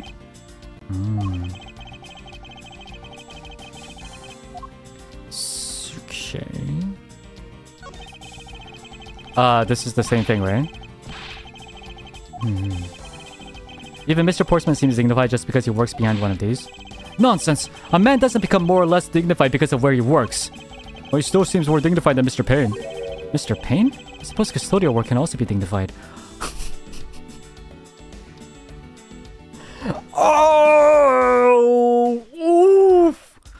Oh, he just called Mr. Payne a fuck. Oh, damn, that's crazy. Oh, this guy's Mr. Payne right here.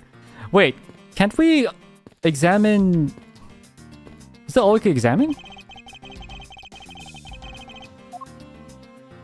Is that it? Can't we examine, like... Was there, like, skid marks at all? What's this? Wait, hold up. No way.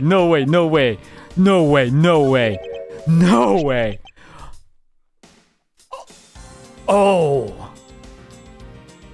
Oh, wait. Oh. Oh my god. No doubt about it. The bloody letters mark it clear as day. Oh. There seems to be a few pages missing. Our thief took only what was necessary and left the rest behind. So what are these 0 files about, sir? I guess they've got something worth stealing in them, huh? Not particularly. It's just a collection of court case files. However... The cases within these files are not mine. Huh?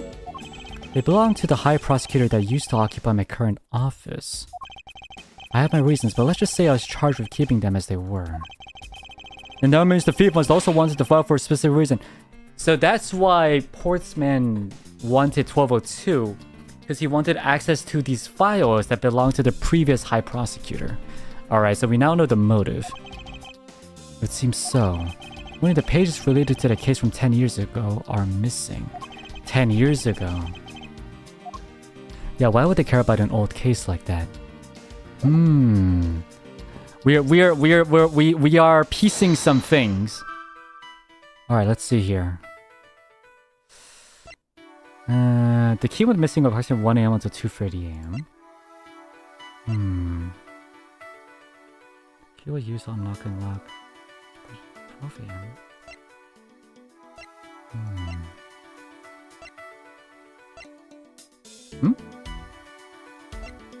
Wait, what?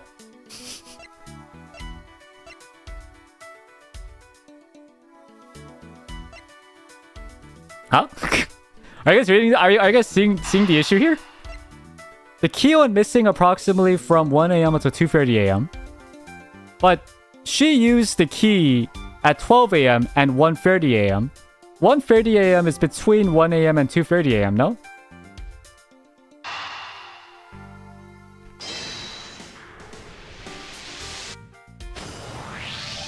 Miss Bird, I'm afraid there's a flaw in your story. Oh, Nani! Nani, sir! You said that you locked up Mr. Portsman's office at around 1:30 a.m., correct?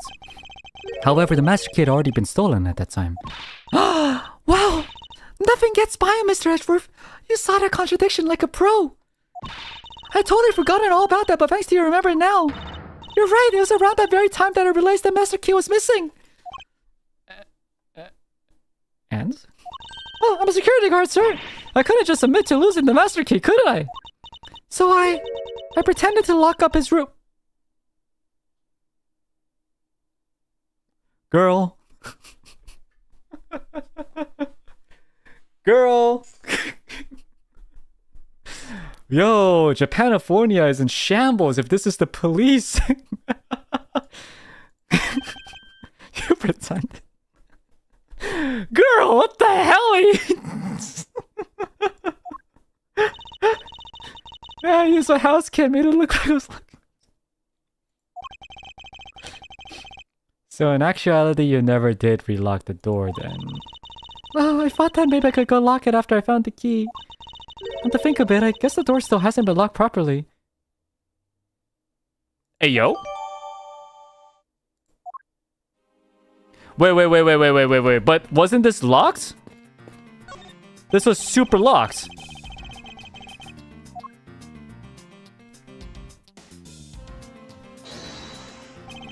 Is this spot somehow connected to any of the evidence I hold?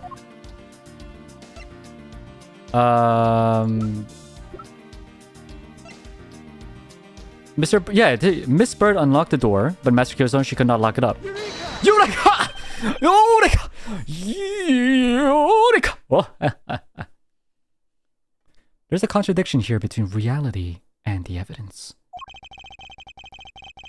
If what Miss Bird has said is true, then why is this door locked tight? Hmm? You know, you're right. Of course I'm right. I'm Mouse Edgeworth. Miss Bird, are you sure you didn't relock this door? I'm certain of it, sir. I don't know why I'm talking. I'm certain of it, sir. I don't think Mr. Portsman noticed himself that I hadn't. Which means... What, sir? That means that he actually does have the key to his office. Or that the door Miss Bird opened wasn't this one at all, but a completely different one. She opened a different door? How could you prove that? There's an easy way to find out. All we need to do is... we need to examine these.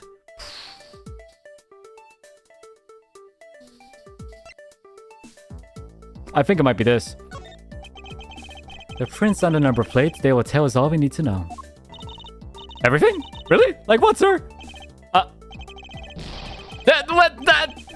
Wait, hey now. Listen, we know for sure that Detective Gumshoe's dinner will only consist of instant noodles. Oh, wow, that was amazing, sir. How did you know? Is that supposed to be a joke to cheer me up, Mr. Edgeworth? Yes, that's it. Yes, indeed, it was a joke. Now then, we should get back to doing what we need to do, and that is, we need to examine these prints on...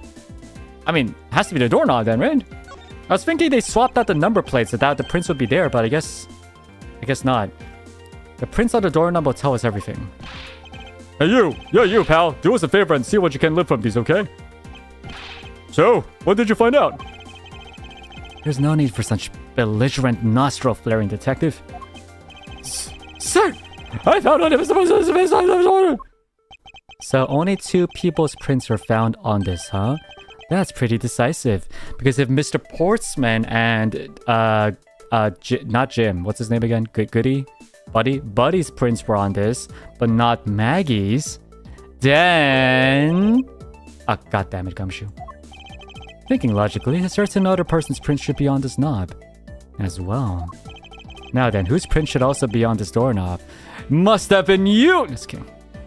Oh, wait, no, it is her. What am I saying? I was gonna say. Anyway, it was Maggie! Take that! Don't you find it odd that the prints of the person who unlocked this door are absent? You mean? Yes, the door that Miss Bird opened could not have been this one, but a different one. Mr. Portsman office data updated in my organizer. Can we do a fingerprint check over here? What over here?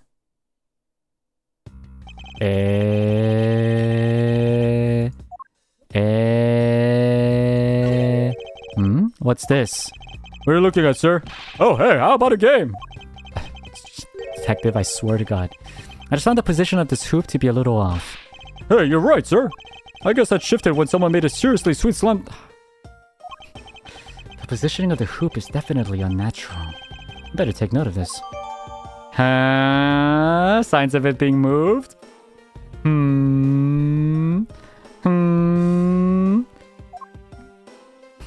Also, what's this? What's this? Looks like a scrap of paper. I'll get it, sir. Let's see. Oh, there's something written on it. I brought the 3 pieces of evidence by. Just like we talked about on the phone, but it looks like you're out. Guess I'll catch up to you later.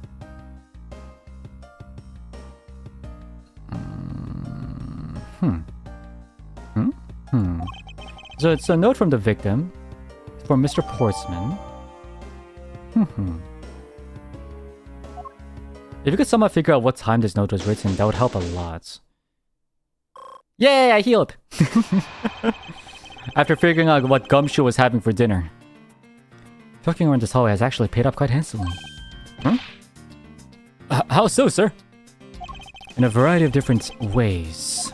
I think it's time we had a little chat with the real culprit of this case. You know who the killer is? Wow, Mr. Edgeworth! As long as my logic is sound, then yes. The mastermind behind this murder is none other than Mr. Portsman. What? Nani? I knew it! That's exactly what my logic senses were telling me too. I suspected it was him for the... That is anything but logical. Lady and gentleman, prepare yourself. Come what may. It's time to knock on Truth's door. Knock knock.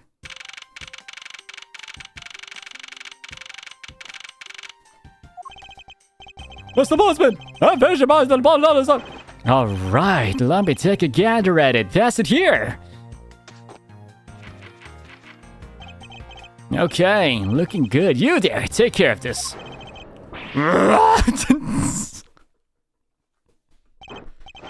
Well, if it isn't Detective Gumshoe. And on line for your Portsman, we've got you now. Call off your dog, Mr. Edgeworth. Is this some kind of joke? It's no joke. We know, Mr. Jacques Portsman, that you are the guilty party in this case. Eh? You must be pretty upset getting chased out of your own room. I'd be mad too. So I guess you can stay if you promise to stay out of our way. You intend to hide your crime under the guise of a prosecutor doing his job? I can see right through the unsightly paper thin mask you wear upon your cowl. Who'd have ever thought it would come to this? Actually, come to think of it, your mentor was Manfred von Karma, right? The legendary prosecutor who never lost a single case for 40 long years. But there was always this incessant chatter about forged evidence with that guy. Really teaches me that I've got to stay on the lookout for false accusations, you know?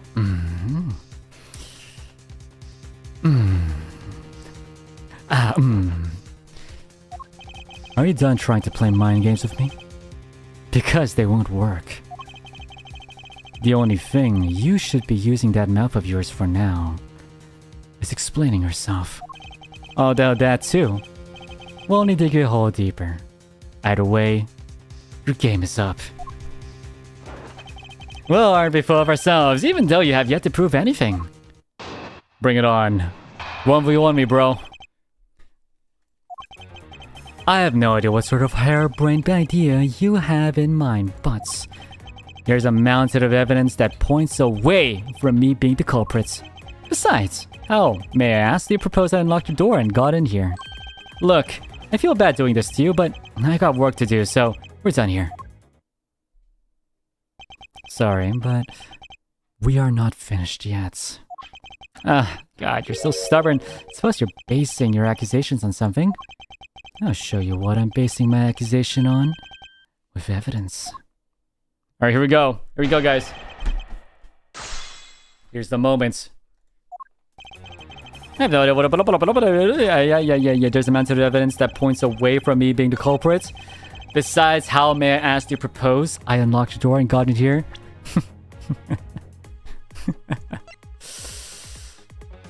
Indeed. Indeed. Actually, what exactly should I be showing?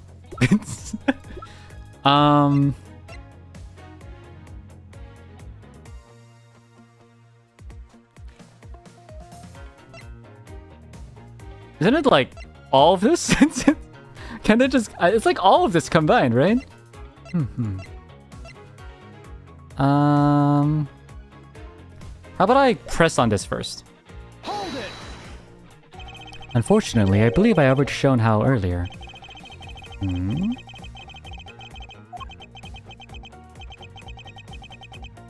Yes, raise an objection! You claim to have had no way to open my door. However, is that really the honest truth? Alright, I'll humor you. Go ahead, shoot!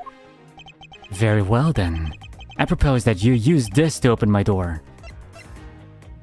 I mean... can I present Maggie? Can I present Maggie? You used Maggie. You used Maggie to open the door. Can I say that? I mean, technically, right? Yeah. Oh, I can't present it. Damn, I can't present Maggie. You used Maggie. I mean, it's pretty close. Okay. Let's go with this one. I mean, clearly it's the key. Take that! I believe you were able to open my office door with the master key, no less. Wait, hold on for a second. I mean, I never laid a finger on the key, as you already know. Precisely. You were able to open my door without lifting a single finger. Well, maybe you did. But only to direct.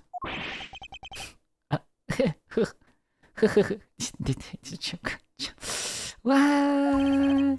That's right. You used your finger to direct this person to open my door with the key. Ha! Take that! You had asked Miss Bird to open your office door for you, yes?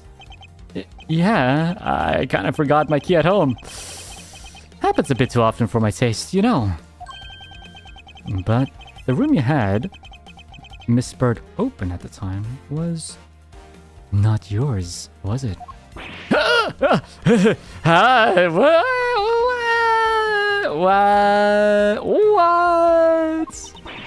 What? You have quite the imagination. But why don't we ask the girl herself whose door she opened, shall we? I'm certain that was Mr. Portsman's door, sir. I checked the number plate to make sure I was opening the right door, sir. See? Miss Bird backed up my story. Yet, what if you had misled her? To fool her into thinking what you wanted?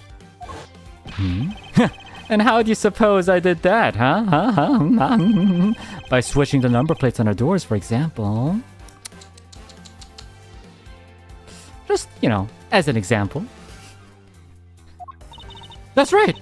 They do slide out pretty easily! Furthermore, you then used one other thing to give a very strong impression. That the door she was opening was yours and not, in fact, mine. Let me take you on a stroll to basketball land and show you the basketball hoop. Take that! What? The basketball hoop, sir? It's quite a peculiar fixture in any hallway, let alone a hallway in this building. Which is why it left an unusually strong impression on you. It's an object perfectly suited to sit just outside the office of a peculiar prosecutor. Portsman, would you say I'm dribbling around you with my logic? That's very true, sir! Because there's a basketball hoop sitting there! And I thought the doors I was opening had to be Mr. Portsman! There are signs that the hoop has been moved. To sit in front of my office, to be sure. I see. So that's how you throw suspicion on people. Thanks for the tip. But I think your conjecture's a little off the racetrack. Oh, round two? Huh. Get on. Now you're just spouting nonsense. I had the girl open my office door. After that, I was in my room the entire time. You don't have a single reason to suspect me.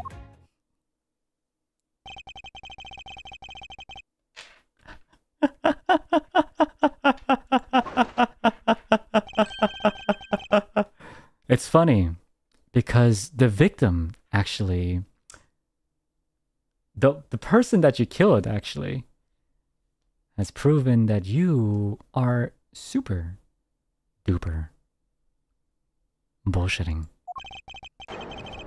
Miss Bird is though guilty as the jacket she wears. Just watched it yesterday. Please calm down, for I intend to show who is the one who truly covered in slime here. Alrighty, rebuttal time.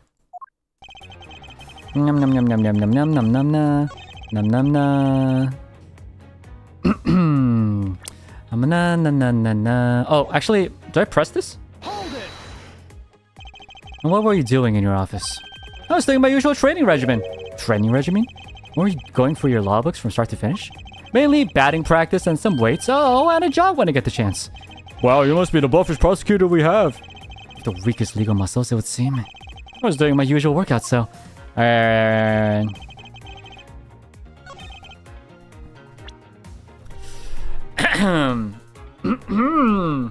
ready?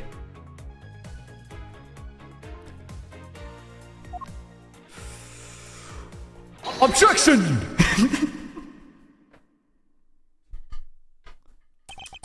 No, no, no.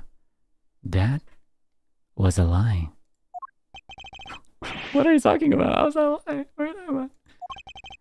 This is a note that the victim left for you, Mr. Portsman. A note? It was left under your door. Or did you not notice?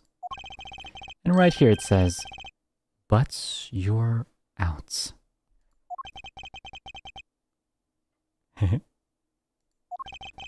You're not in your room when the victim came to call on you.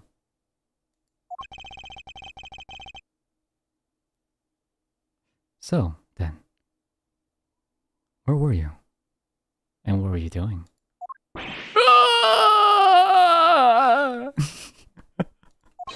Shall I explain it in full detail for you? You were busy snooping around in my room, the very room you had Miss Bird open for you. It's nonsense. You have no evidence that I made the girl open your door for me. Oh, but I do. I have very decisive evidence. No way. This is proof positive that you and Miss Bird opened the door for you. And that is... that's...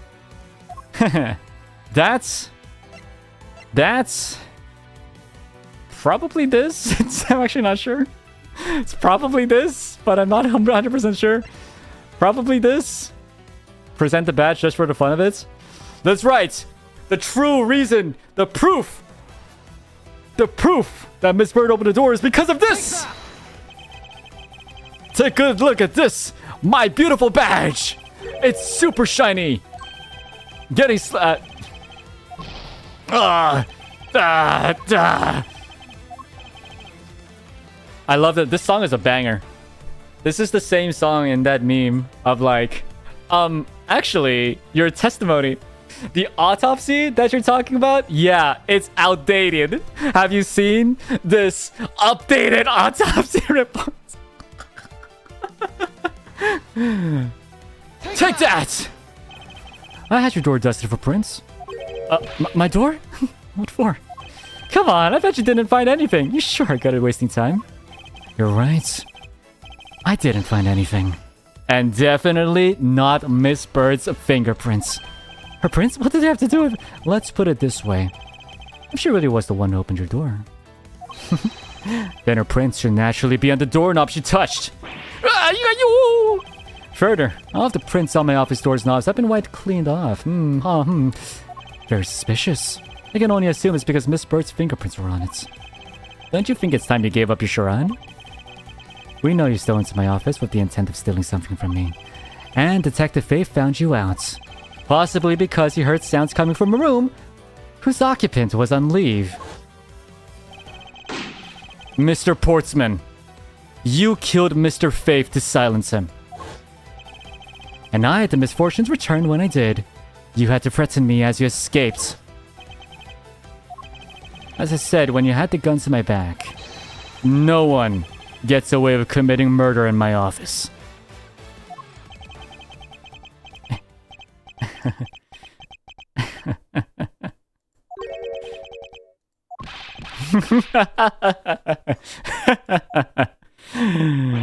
And just what's so funny, pal? Well, that look of stiff seriousness on the face of this office's finest prosecutor. As he makes a huge mistake in accusing me is simply too much to bear. There's just nothing else like it in the world. What? Mr. Ashworth just expanded all and even back to the murder! Stop trying to space the criminal! And as I said earlier, it's all so circumstantial, so full of conjecture. Okay, to be fair, that is true. Because basically, we're just assuming, right? We're just all conjecture that, yes, Portsman called Birds over to a fake office to open an office door that is totally not his. He goes in, rummages everything. Turns out somehow that the partner apparently hears something from the office door, comes through. He shoots him with a gun that isn't even his. And we still don't even know the mystery about how there's only one bullet shot, but there's actually 2 shot areas. Many questions. So yes. But I'm still gonna get you. I'm still gonna get your ass. You say you checked my doorknob for prints? I can readily confess that I'd wiped that knob down well. I'm a little obsessive compulsive, you see. I didn't want to touch a doorknob that you had touched. Which is why I wiped the knob down as soon as I could after you opened the door. After that, it makes perfect sense that only Jim's and my own prints would be on there. You made that up just now, didn't you? Furthermore, as for the note Jim left for me, do not know exactly when that was. For all we know, he could have left it there before I arrived at the office.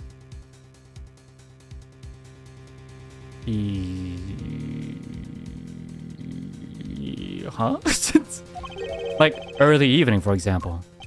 You're saying you failed to notice a note in your doorway? Yeah, what? Hey, even geniuses fail at times.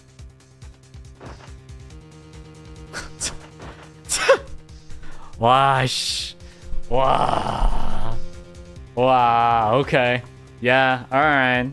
Okay. Yeah, no. Okay. I was probably too preoccupied by work-related matters, although that's no excuse. No, that's just a flat-out lie. There's no way you didn't notice a note that size. But you can't prove that, can you? Yeah, that's true. Say something, Mr. Ashford. Back me up here, sir.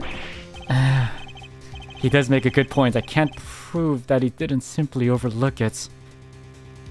Do you have to prove that? I mean, it's probable cause at this point, right? It's more likely than not.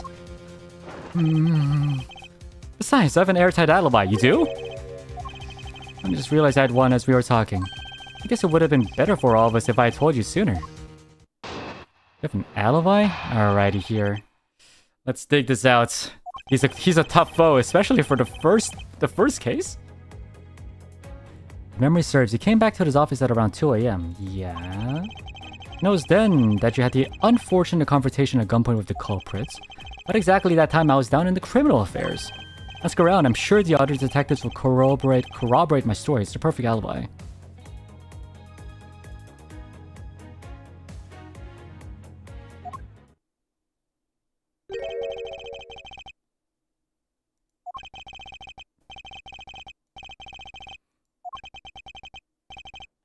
Detective Gumshoe.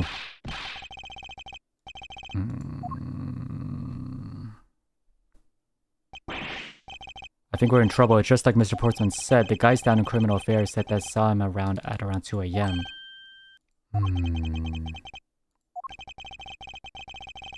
All of the evidence points to him being the culprit. There must be a contradictory point in his alibi somewhere. So there's only this is my original guess, and I can't believe it actually brings up like this, but I'm pretty sure there were two people. There were two people. That's the only way. That's the only way. He was the one who killed Buddy? I keep forgetting his name. He was the one who killed Buddy, but there was another person in the office. That's why this gun had only one shot fired, but clearly there was two shots fired here, and it doesn't show, but at the painting. The issue though is who? Like seriously, who?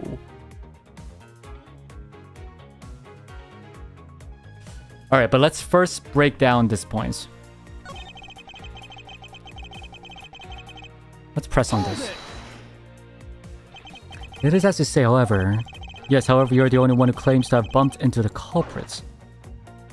So tell me, did you see that person's face? Was it me who you saw? It was pitch black, so I couldn't actually see. Objection! Oh, come on, I'm sure you saw something. Try a little harder, why don't you? I'm beginning to feel like I'm the one being interrogated here. Oh well, it doesn't matter if you remember or not. It only matters that you ran into the culprits. At exactly that time I was down in criminal affairs. I mean... Hold it!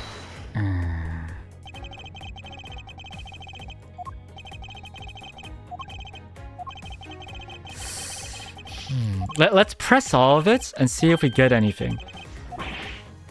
Because I don't see anything. I don't have anything right now. Yeah. Let's press everything. Hold it! You're correct. It was around 2 a.m. Now you know if Phoenix goes on a regular basis. Every day, bro. Every day is just like, his alibi seems perfect. Let's press on everything. No, but it's a good point though. Y'all saying that Miles must have at least heard him. What if he was talking like, shut up, be careful. You wouldn't recognize it's me, right? Hey, shut up.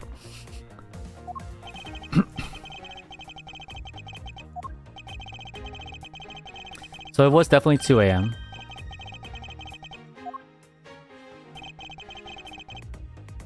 Hold it! Wait. Oh,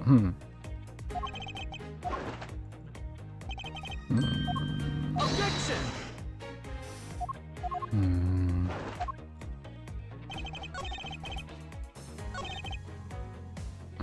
Hold it! Why was he in criminal affairs?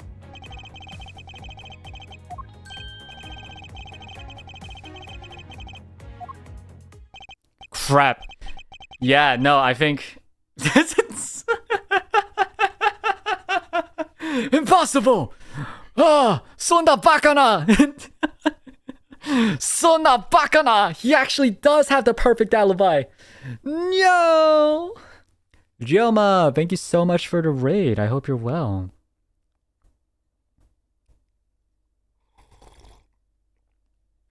Inconceivable! Impossible! Sonna bakana! Hello, Rionins. Hello, hello. We're playing Ace Attorney Investigations Collection. Partially because I wanted to learn Prosecutor RP, because I'll be playing that in the GTA server. But also partially because this is a really fun game. And I'm really happy to play it. And I'm really glad you guys joined. Thank you so much. Otsugaru-sama desida, Roma Baron Wards. I hope you had a good stream. What's wrong? Why the sudden sullen look on your face? Can't you say anything back, Mr. Edgeworth? I think we've reached the end of the line and it's time to get off this crazy train. You there. Sir! Please escort the young lady out. But remember, be gentle. Maggie! Detective Gumshoe! Maggie! Detective Gumshoe, no! Maggie! Detective Gumshoe, no! Maggie! No matter what, I will work my butt off to find, to make you innocent. I'll make you innocent, Maggie. Detective Gumshoe, I will always wait for you, Detective. You've always saved me from pickles like this. I'm just unlucky again. No, Maggie, I will. You might be unlucky, but I could be your good luck charm. Detective, was that a confession? Maggie, the truth is, I don't know what I'm talking about.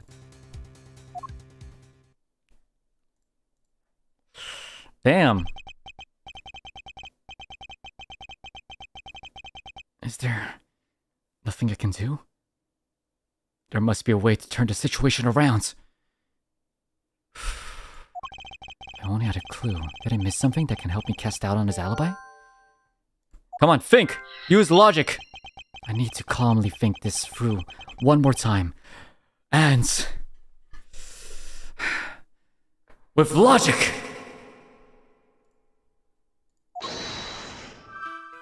Here we go.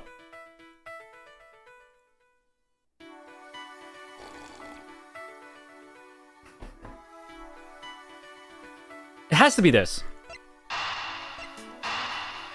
It has to be this, right?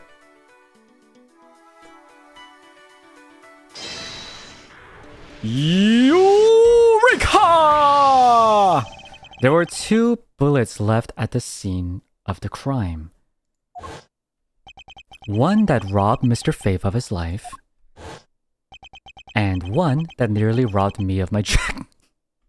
Sorry. God damn it, Edgeworth. How could you compare those 2 things? However, the murder weapon only shows signs of being fired once, meaning that it is entirely possible that a second gun was used in my office tonight. But seeing as how the killer had to steal Mr. Faith's gun, I doubt the killer had another gun up their sleeve. Therefore, the second gun could have been the property of an entirely different person, which could mean that there was another person who paid a visit to my office tonight.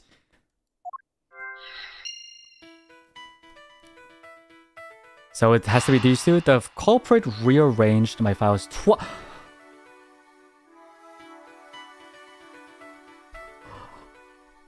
Oh my god, Eureka! Actual Eureka! You're right, yes! Then logically speaking, the reason why it was rearranged twice was because there was 2 culprits!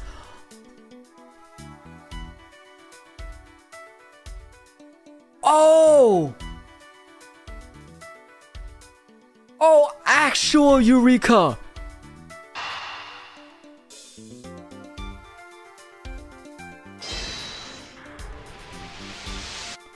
Dude, logic is awesome! Supposing there was yet another visitor tonight, that would also resolve the issue of why my shelves were upended twice. We know that the shelves were disturbed once before and once after the murder. So it shouldn't be much of a stretch to think that it was the work of two different people. Once by the person who stole the victim's gun and then killed him with it. And once, again, after the murder by our second culprit, who is the owner of the second gun. If we suppose that the second culprit's gun was the one that was pointed at my back... Objection! Mr. Portsman, It seems that I need to amend my assumptions regarding this case. Right, so you finally come to your senses. Mr. Edgeworth. Oh, Mr. Edgeworth! Sir, what are you saying? This has been a big misunderstanding on my part from the start.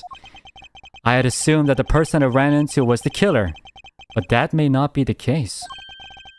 What do you mean? The person I ran into was just your average thief. A thief? But sir, that doesn't that cause some sort of contradiction in the facts? Not at all. It simply means that the killer was someone else. And it means that in actuality, two culprits stole into my office tonight. What do you mean two? It explains both why my shelves were disturbed twice and how there were two guns. Mr. Portsman tricked Miss Bird and gained entry into my office. Now you're just leading the arguments. You still don't have any actual proof, you know. That's true, it's a good point. You could please go along with my hypothetical scenario for now, Mr. Portsman. In the end, if you really are innocent, you should have nothing to worry about. Now then, returning to my scenario. Mr. Portsman was out to steal something from me, which is why he checked my secret safe and ransacked my shelves. This is the first time. So then, this would be when the files were put back in the wrong order, right? Correct. And then, just when he was about to look somewhere else, who would walk in but his own partner, Mr. Faith? Well, why did Mr. Faith come into your room, sir? Probably had business with Mr. Portsman, which is why he was in the area. But that's when he noticed sounds coming from my office with me, I guess. Oh, because you were supposed to be away, right? And he must have thought it was odd, so he came into his office to check it out. Correct. And as a detective, that was the right thing to do. But when he came in, he found his own partner standing there. Because it was Mr. Portsman. Mr. Faith probably let his guard down. But Mr. Portsman was not so merciful as to let him leave alive. He waited for a chance and stole Mr. Faith's gun from him, and then... Bang-ya! Bang, bang, bang, he killed him. He silenced Mr. Faith for catching him in the act of stealing. That's right. The artist drew art of you killing the victim, and that means you're super guilty. You think we have enough budget to draw an art for no reason? This was the moment in which the first shot was fired, the one that landed in my files. Following that, Mr. Portsman wiped the gun down and left it behind as he made his exit.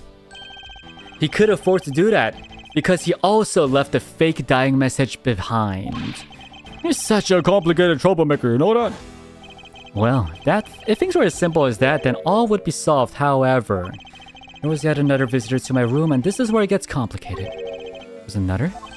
Visitor, sir. Yes, and this other person's objective was also to steal something from me. Now then, even after Mr. Portsman left, the door to my office remained unlocked. However, this new visitor had no way of knowing that, and so... they stole the master key from the security guard's room, and then entered my room and searched for my shelves. That makes sense. This was the second time they were disturbed, and it seems the thief found their prize. The stolen note file, right, sir? Correct. Only just as the thief was about to leave with the file, I appeared. The thief then threatened me with their own gun and made their escape. The second bullet was fired during that brief encounter. So the shelves getting messed up twice and the two bullets. It was all because two different people were doing those things at two different times. Precisely. So, now do you see, Mr. Portsman? The person I met was just a thief and was not, in fact, Mr. Faith's killer. Your alibi for the time frame in which I ran into another person is now irrelevant. Because we now know that the murder took place during the first culprit's visit.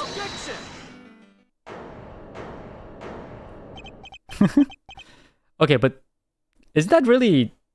that really is all conjecture, no? What's so funny, pal? Absolutely splendid. Your scenario explains everything.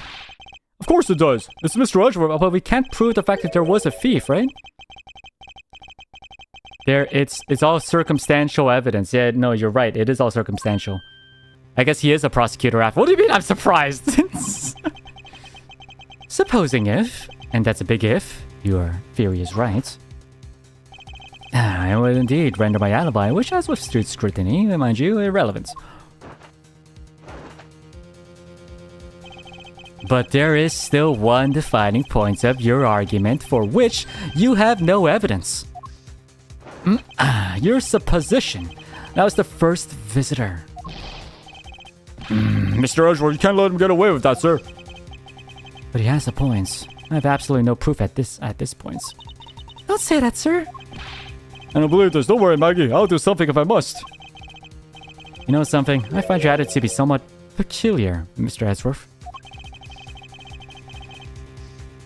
If the person you met really was just a plain old thief, then why is that person not your main suspect? That is, if your theory is correct, of course. What do you mean? Oh, the music changed. That thief you ran into should be your real suspect. What did you say? Why? We should be out there looking for that thief right now. They might still be nearby. I had to repeat myself, but as I've already said, I was training in my room. And when Jim came to deliver some evidence to me, I was down to criminal affairs. Huh? What? You said you were at criminal affairs at 2 a.m., but Jim was dead. Huh? Oh, he's saying that... Okay. He's changing up the timeline a bit.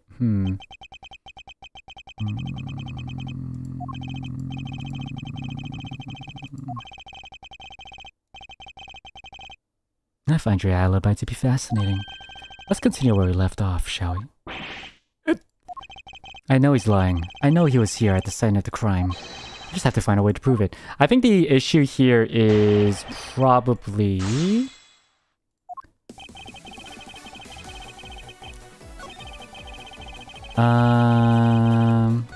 Here, right?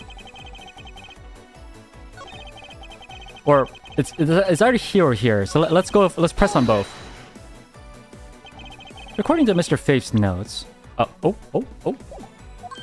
Hold on. I thought we already cleared that up. Didn't we say that Jim left that note for me in the early evening?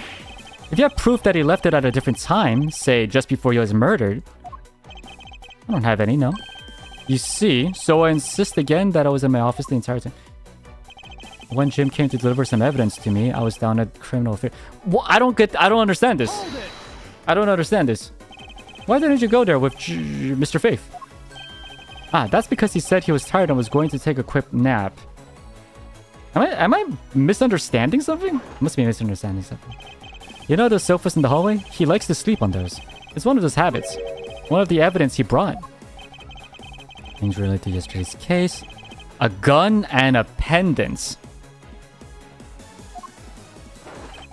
Interesting. This piece of testimony seems too crucial to let slip through the cracks.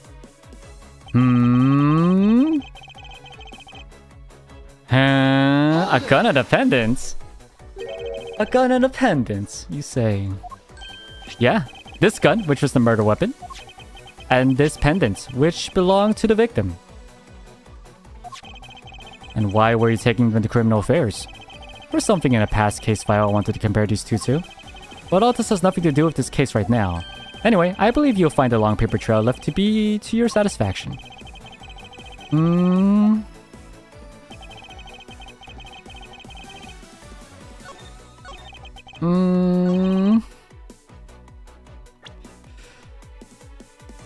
I'm not gonna lie, I'm blanking.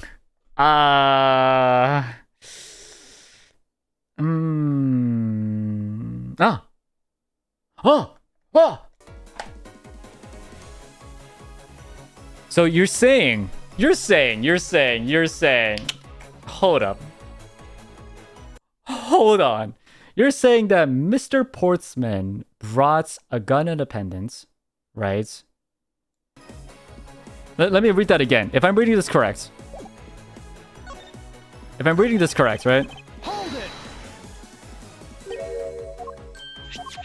Oh crap, I missed it. And why were you taking them to criminal affairs? There was something in a past case file I wanted to compare these two to.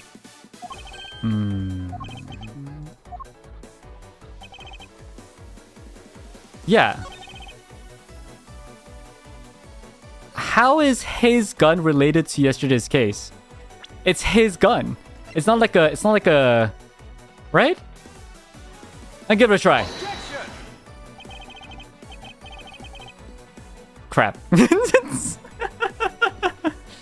It would behoove you to take a good look at this. I see it, but I fail to see how it's anything to do with me. Oh no!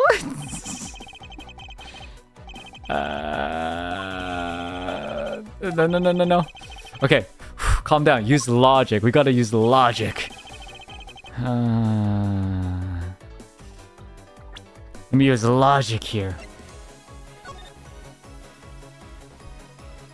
Okay.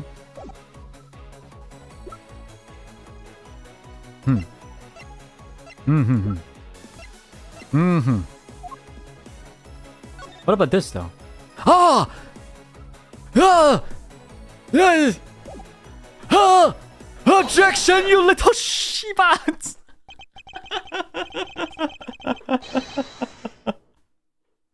Only 2 pieces. I believe the proper phrase here is you fail. Excuse me? You fail as a prosecutor, Mr. Portsman, as you intend to keep evidence hidden from me. I haven't hidden anything from you. Well, here's the piece I think you should read carefully. Ah, it says that Mr. Faith was bringing 3 pieces. 3 pieces! That's right, 3 pieces, and I think it might be time for you to piece. Sorry, that was a bad joke. To get tripped up by simple arithmetic. Where is the missing piece of evidence?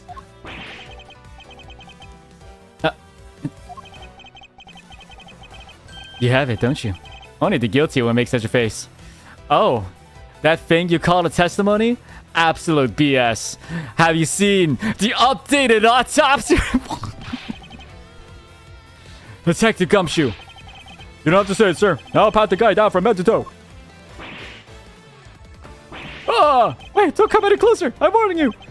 This is all part of the investigation, pal. So don't even think about stopping me.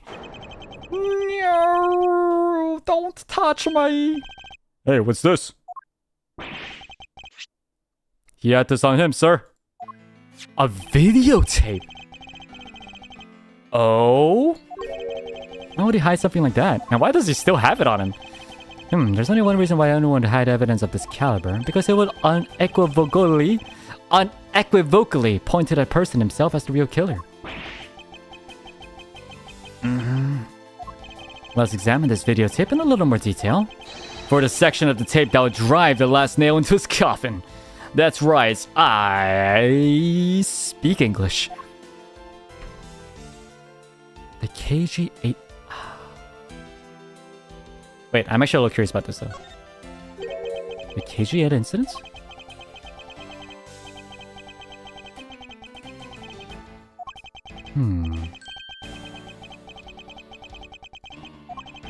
I have a feeling this entire case is gonna lead up to something else, right? But obviously it's this! Is this ketchup? Or is that blood? Yes, and I believe this is what the good prosecutor was trying to hide from us. This blood is... It's not yummy ketchup, no. This blood is still fresh. The ketchup is still fresh. You mean this might be Detective Faith's blood?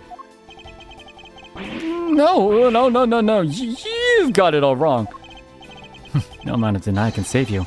We're about to run a blood test to find the truth. You told us that you had received evidence from the victim earlier. Now you will tell us when and how did the victim's blood find its way onto this video. Yeah, it's totally suspicious. Was that at the moment of his death?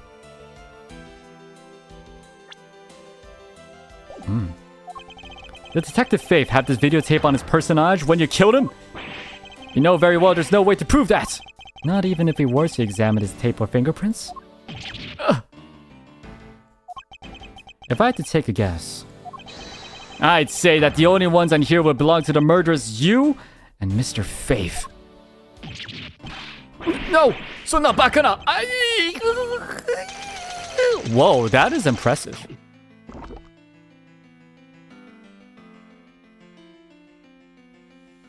I think he's dead.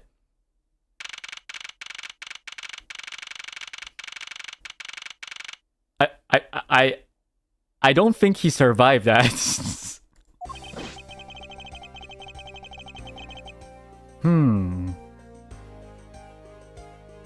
Dude, that's dishonest. Damn. Wait. I'm just... can you guys piece this together for me, though? I'm a little confused about something. So he's saying... Well, Mr. Portsman's... What Mr. Portsman was saying is that he...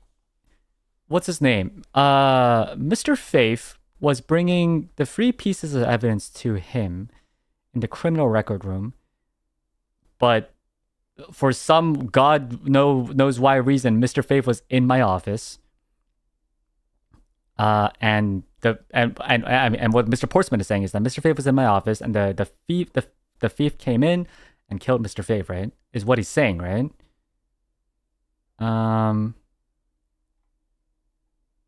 And that's why the murder weapon, the gun, is here, and supposedly the horse pendant was here as well. Is that what he was saying? I think that's what he was saying, right? So why couldn't he have just left the tape there?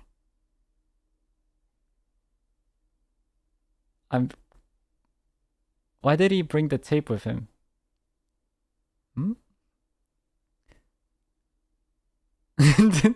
Am I don't know, I got bloody? Yeah, but like, bro got shot. Of course he got bloody. Because tape is important. The tape was on Mr. Faith. Oh, did he need the contents of the tape? I don't know about that. No, because I'm a little...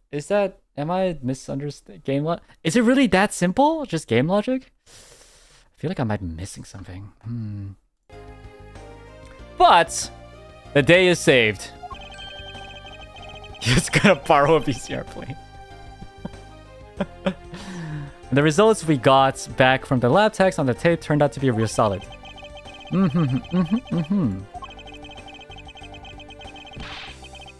Nice.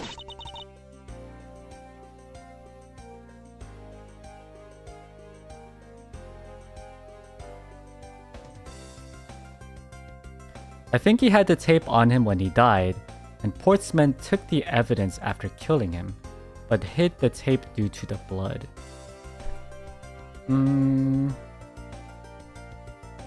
But didn't he also say that the gun was also one of the evidence, but the gun was also the murder weapon, and the gun was lying down here, right? So he didn't take all the evidence.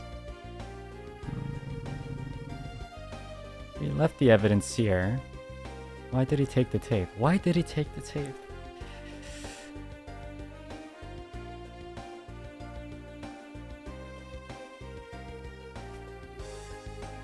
Yeah, the only thing that pointed to the murder was the fingerprints from after he took it. Like, maybe... my only guess... Drop one? Hold on. His inventories... The real reason was his inventory space was only the 1. That's all. Yeah, I think the only... it was a different gun? I think he said it was the same gun. He said it was like the 3 pieces of evidence. He said the 2 pieces of evidence was the gun, which was the victim's murder weapon, and the pendant, which belonged to the victim or something, right? I think, this is my personal belief, I think the only way this could be the only way this could make sense is because Mr. Portsman accidentally touched it. He was like, "Pew! Oh shit!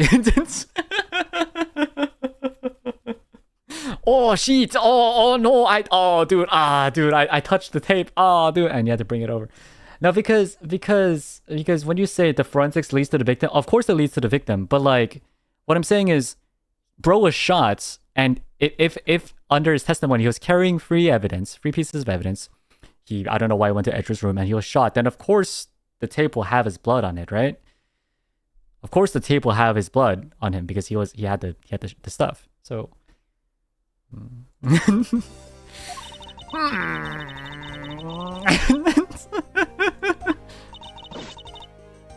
he didn't even know about the blood to begin with until after he took the tape. Oh.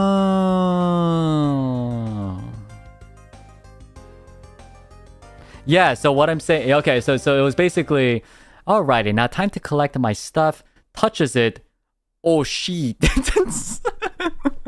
Oh shit, this has the victim's blood on it, and my fingerprints are on it too. Whoops. Then why doesn't he just wipe it like the other stuff? Wait, I'm actually low-key curious. What if I Google this? Why did Mr. Portsman take the tape?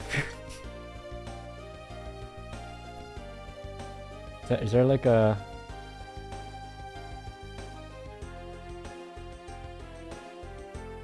No, there's no way I'm the only one thinking this. If I'm the only one thinking this, then clearly I messed something up, right? Oh, dude, I'm sorry, man. I know this was like... I really believe that there should be a satisfying ending to this. I just don't know why. Don't Google it. Oh, is it like? Okay. It's spoilers. Okay. Oh, okay.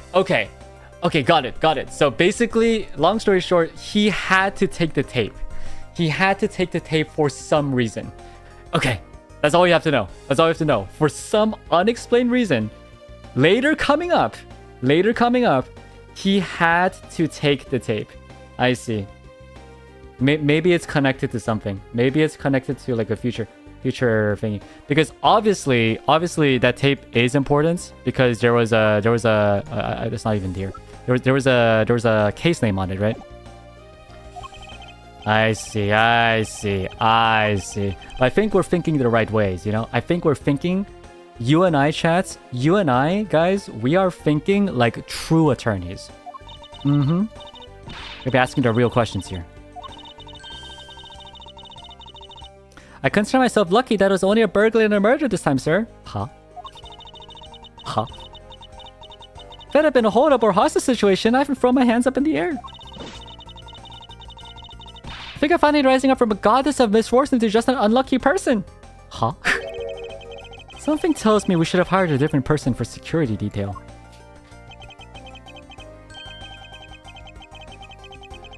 You know something, sir? That Mr. Portsman really was one corrupt prosecutor. Why would you say he was corrupt? Well, I heard that there were a number of suspicious things related to his court cases. There's even rumors about how some of the evidence he used is forged, sir. Forged evidence, huh? And they say he even decided not to prosecute a few cases for some really vague reasons. Ooh, that guy was a complete disgrace to the entire profession. You say that, but he did end up becoming high prosecutor. We never did get around to asking what his reasons was for breaking into my office. Yeah, whenever we got near the topic, he just climbed up. Although, we can be pretty certain that it was to steal something. It's just between you and me, sir, but there's a rumor that some sort of huge organization is involved behind the scenes. Oh. Well. With Mr. Portsman not willing to divulge anything, it certainly needs credence to that rumor. It seems that we haven't heard the last of this. I mean, yeah, because there's still clearly a freaking thief that came into your room apparently and stole stuff as well. Hello? Huh?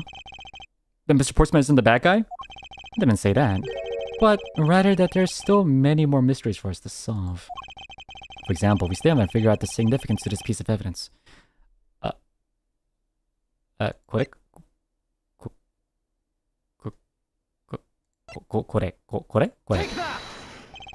The person who stole this file. The other villain of the nights.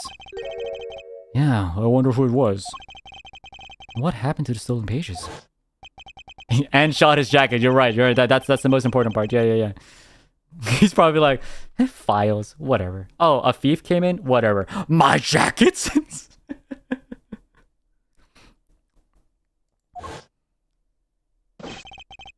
Mr. Edgeworth, sir. Yes? I came across this while I was processing your office earlier, sir. This card. Kaito Kido.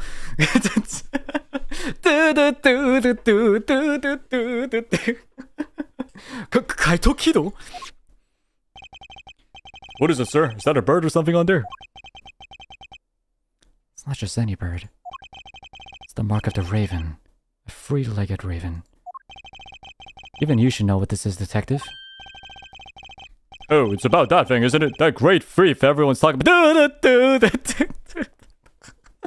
Kaito Kido? Yes, it's the marks of the great thief, Kaito Yatagarasu. Yatagarasu. Under the mark of a legendary bird, the Yatagarasu is noble to the end. A modern Robin.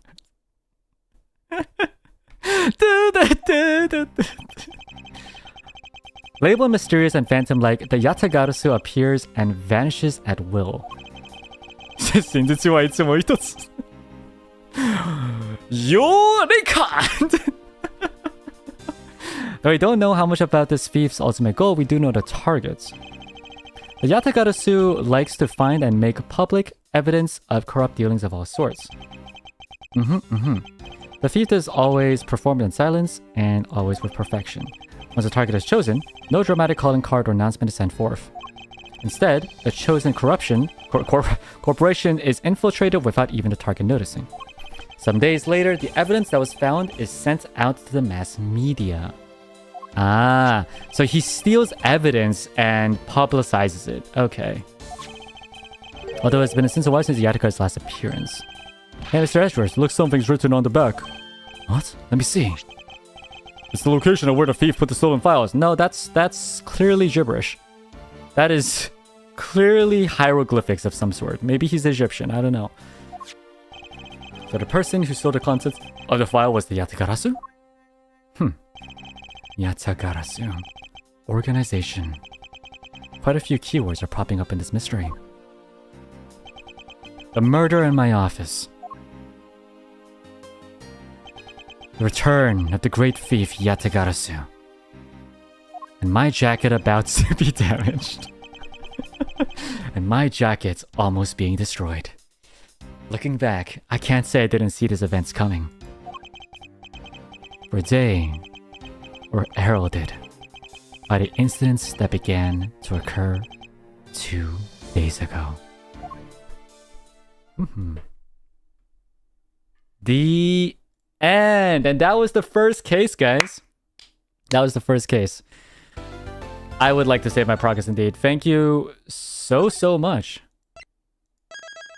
for tuning in with me. Yeah, boy! Hope you guys enjoyed. The next one is called Episode 2, Turnabout Airlines. And I don't know why I read that as Beijing Airlines, but it means beginning opening. I don't know why. Clearly a little tired. Oh, is that what's her name again? I forget. I know it's Von Karma. It's the whip lady. It's the blue hair whip lady. Francesca. Yeah, Francesca Von Karma. That's super cool. And that is clearly a Zenless Zone Zero character. That's Detective Gumshoe. And that is my future wife, I think. I don't know. Probably. I don't know.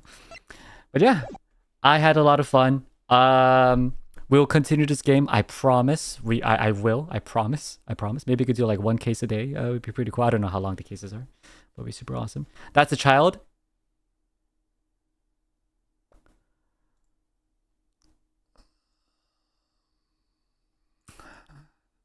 Wee.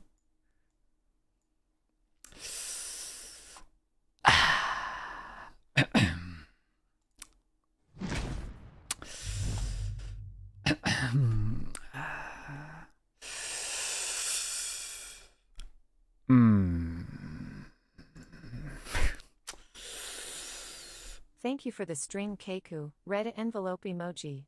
Yes. Thank you, Kana, for the soup. Thank you. Thank you for the hongbao. Yes. Well, that, yeah. I mean, listen, it was, I said, no, that doesn't make it any better. I was like, I said future wife, so, after, right? After, and I was like, no, that really doesn't make it better.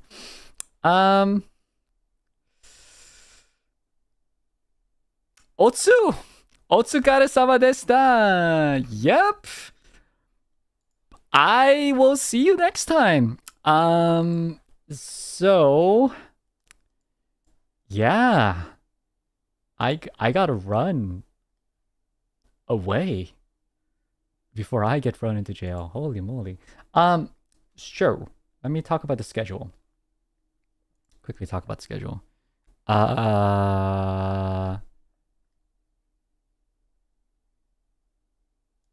When does the... I'll be participating in District 5, and I will most likely partake in the opening stream, opening of the server, and I'll jump in and stream there. And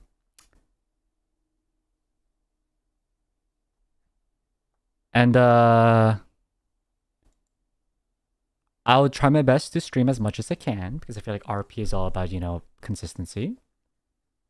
February 21st. That is pretty soon, actually. Super cool. On Sunday, I just want you to know... Oh, is it District V? Oh, is it District V for VTuber? Oh! That actually makes a lot of sense. Oh, wow, okay. Today I learned. Hey, 35 months. Awesome sauce. That was something I was trying to think. Lost my train of thought. Sunday, I will be doing a stream with Dopey, playing some Yu-Gi-Oh! Should be cool. And also Saturday, just want to point something out. I won't be able to stream on my usual time because I will have some classes to take. Don't ask why. I basically, the way my profession works, I have to do some classes. So I'm doing some classes on Saturday, so I will be streaming probably in the nights. And yeah. Yep.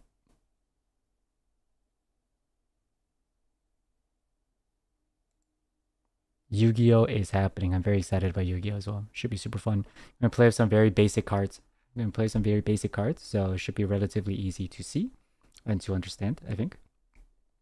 I'll do my best to explain everything. And otherwise, I realized I didn't turn on a BGM, so it's very, very, quiet. Something I always liked about the Ace Attorney games is that after you solve a case, it just becomes quiet. Like, it's silent. There's no music anymore. And I always thought that was kind of cool.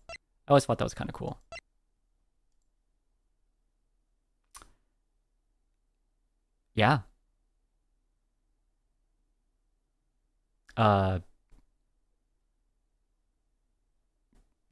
Yeah. See you. Yeah. Do you have a favorite Ace Attorney character so far? I don't know about a favorite Ace Attorney character, but I really just want Phoenix Wright and Maya to get married. There is nothing more I want more in life. I do not understand why the game has not made that happen yet. Like, I guess maybe when the franchise actually ends, but or no, is it not Maya? Is it Mia? I'm sorry, is it Mia? No, I thought it was Maya. Is it not? Wait, hold up. Is it Mia? Crap, is it Mia? Maya Faye. Yeah, it is Maya, right? It is Maya. Mia's the older one. We are you, Pearl. Okay, but seriously though, seriously, seriously, no. Yeah, guys, please don't spoil. Don't you dare spoil. But if Mia's dead, all right, guys, have a good day. Have a good night. And I will see... Oh, Wright and Edgeworth? I mean...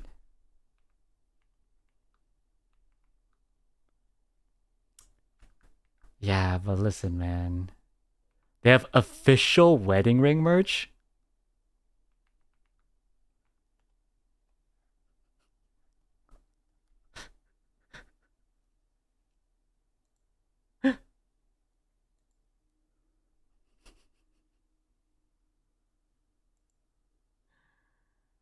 Alrighty. I will see you soon. My villains.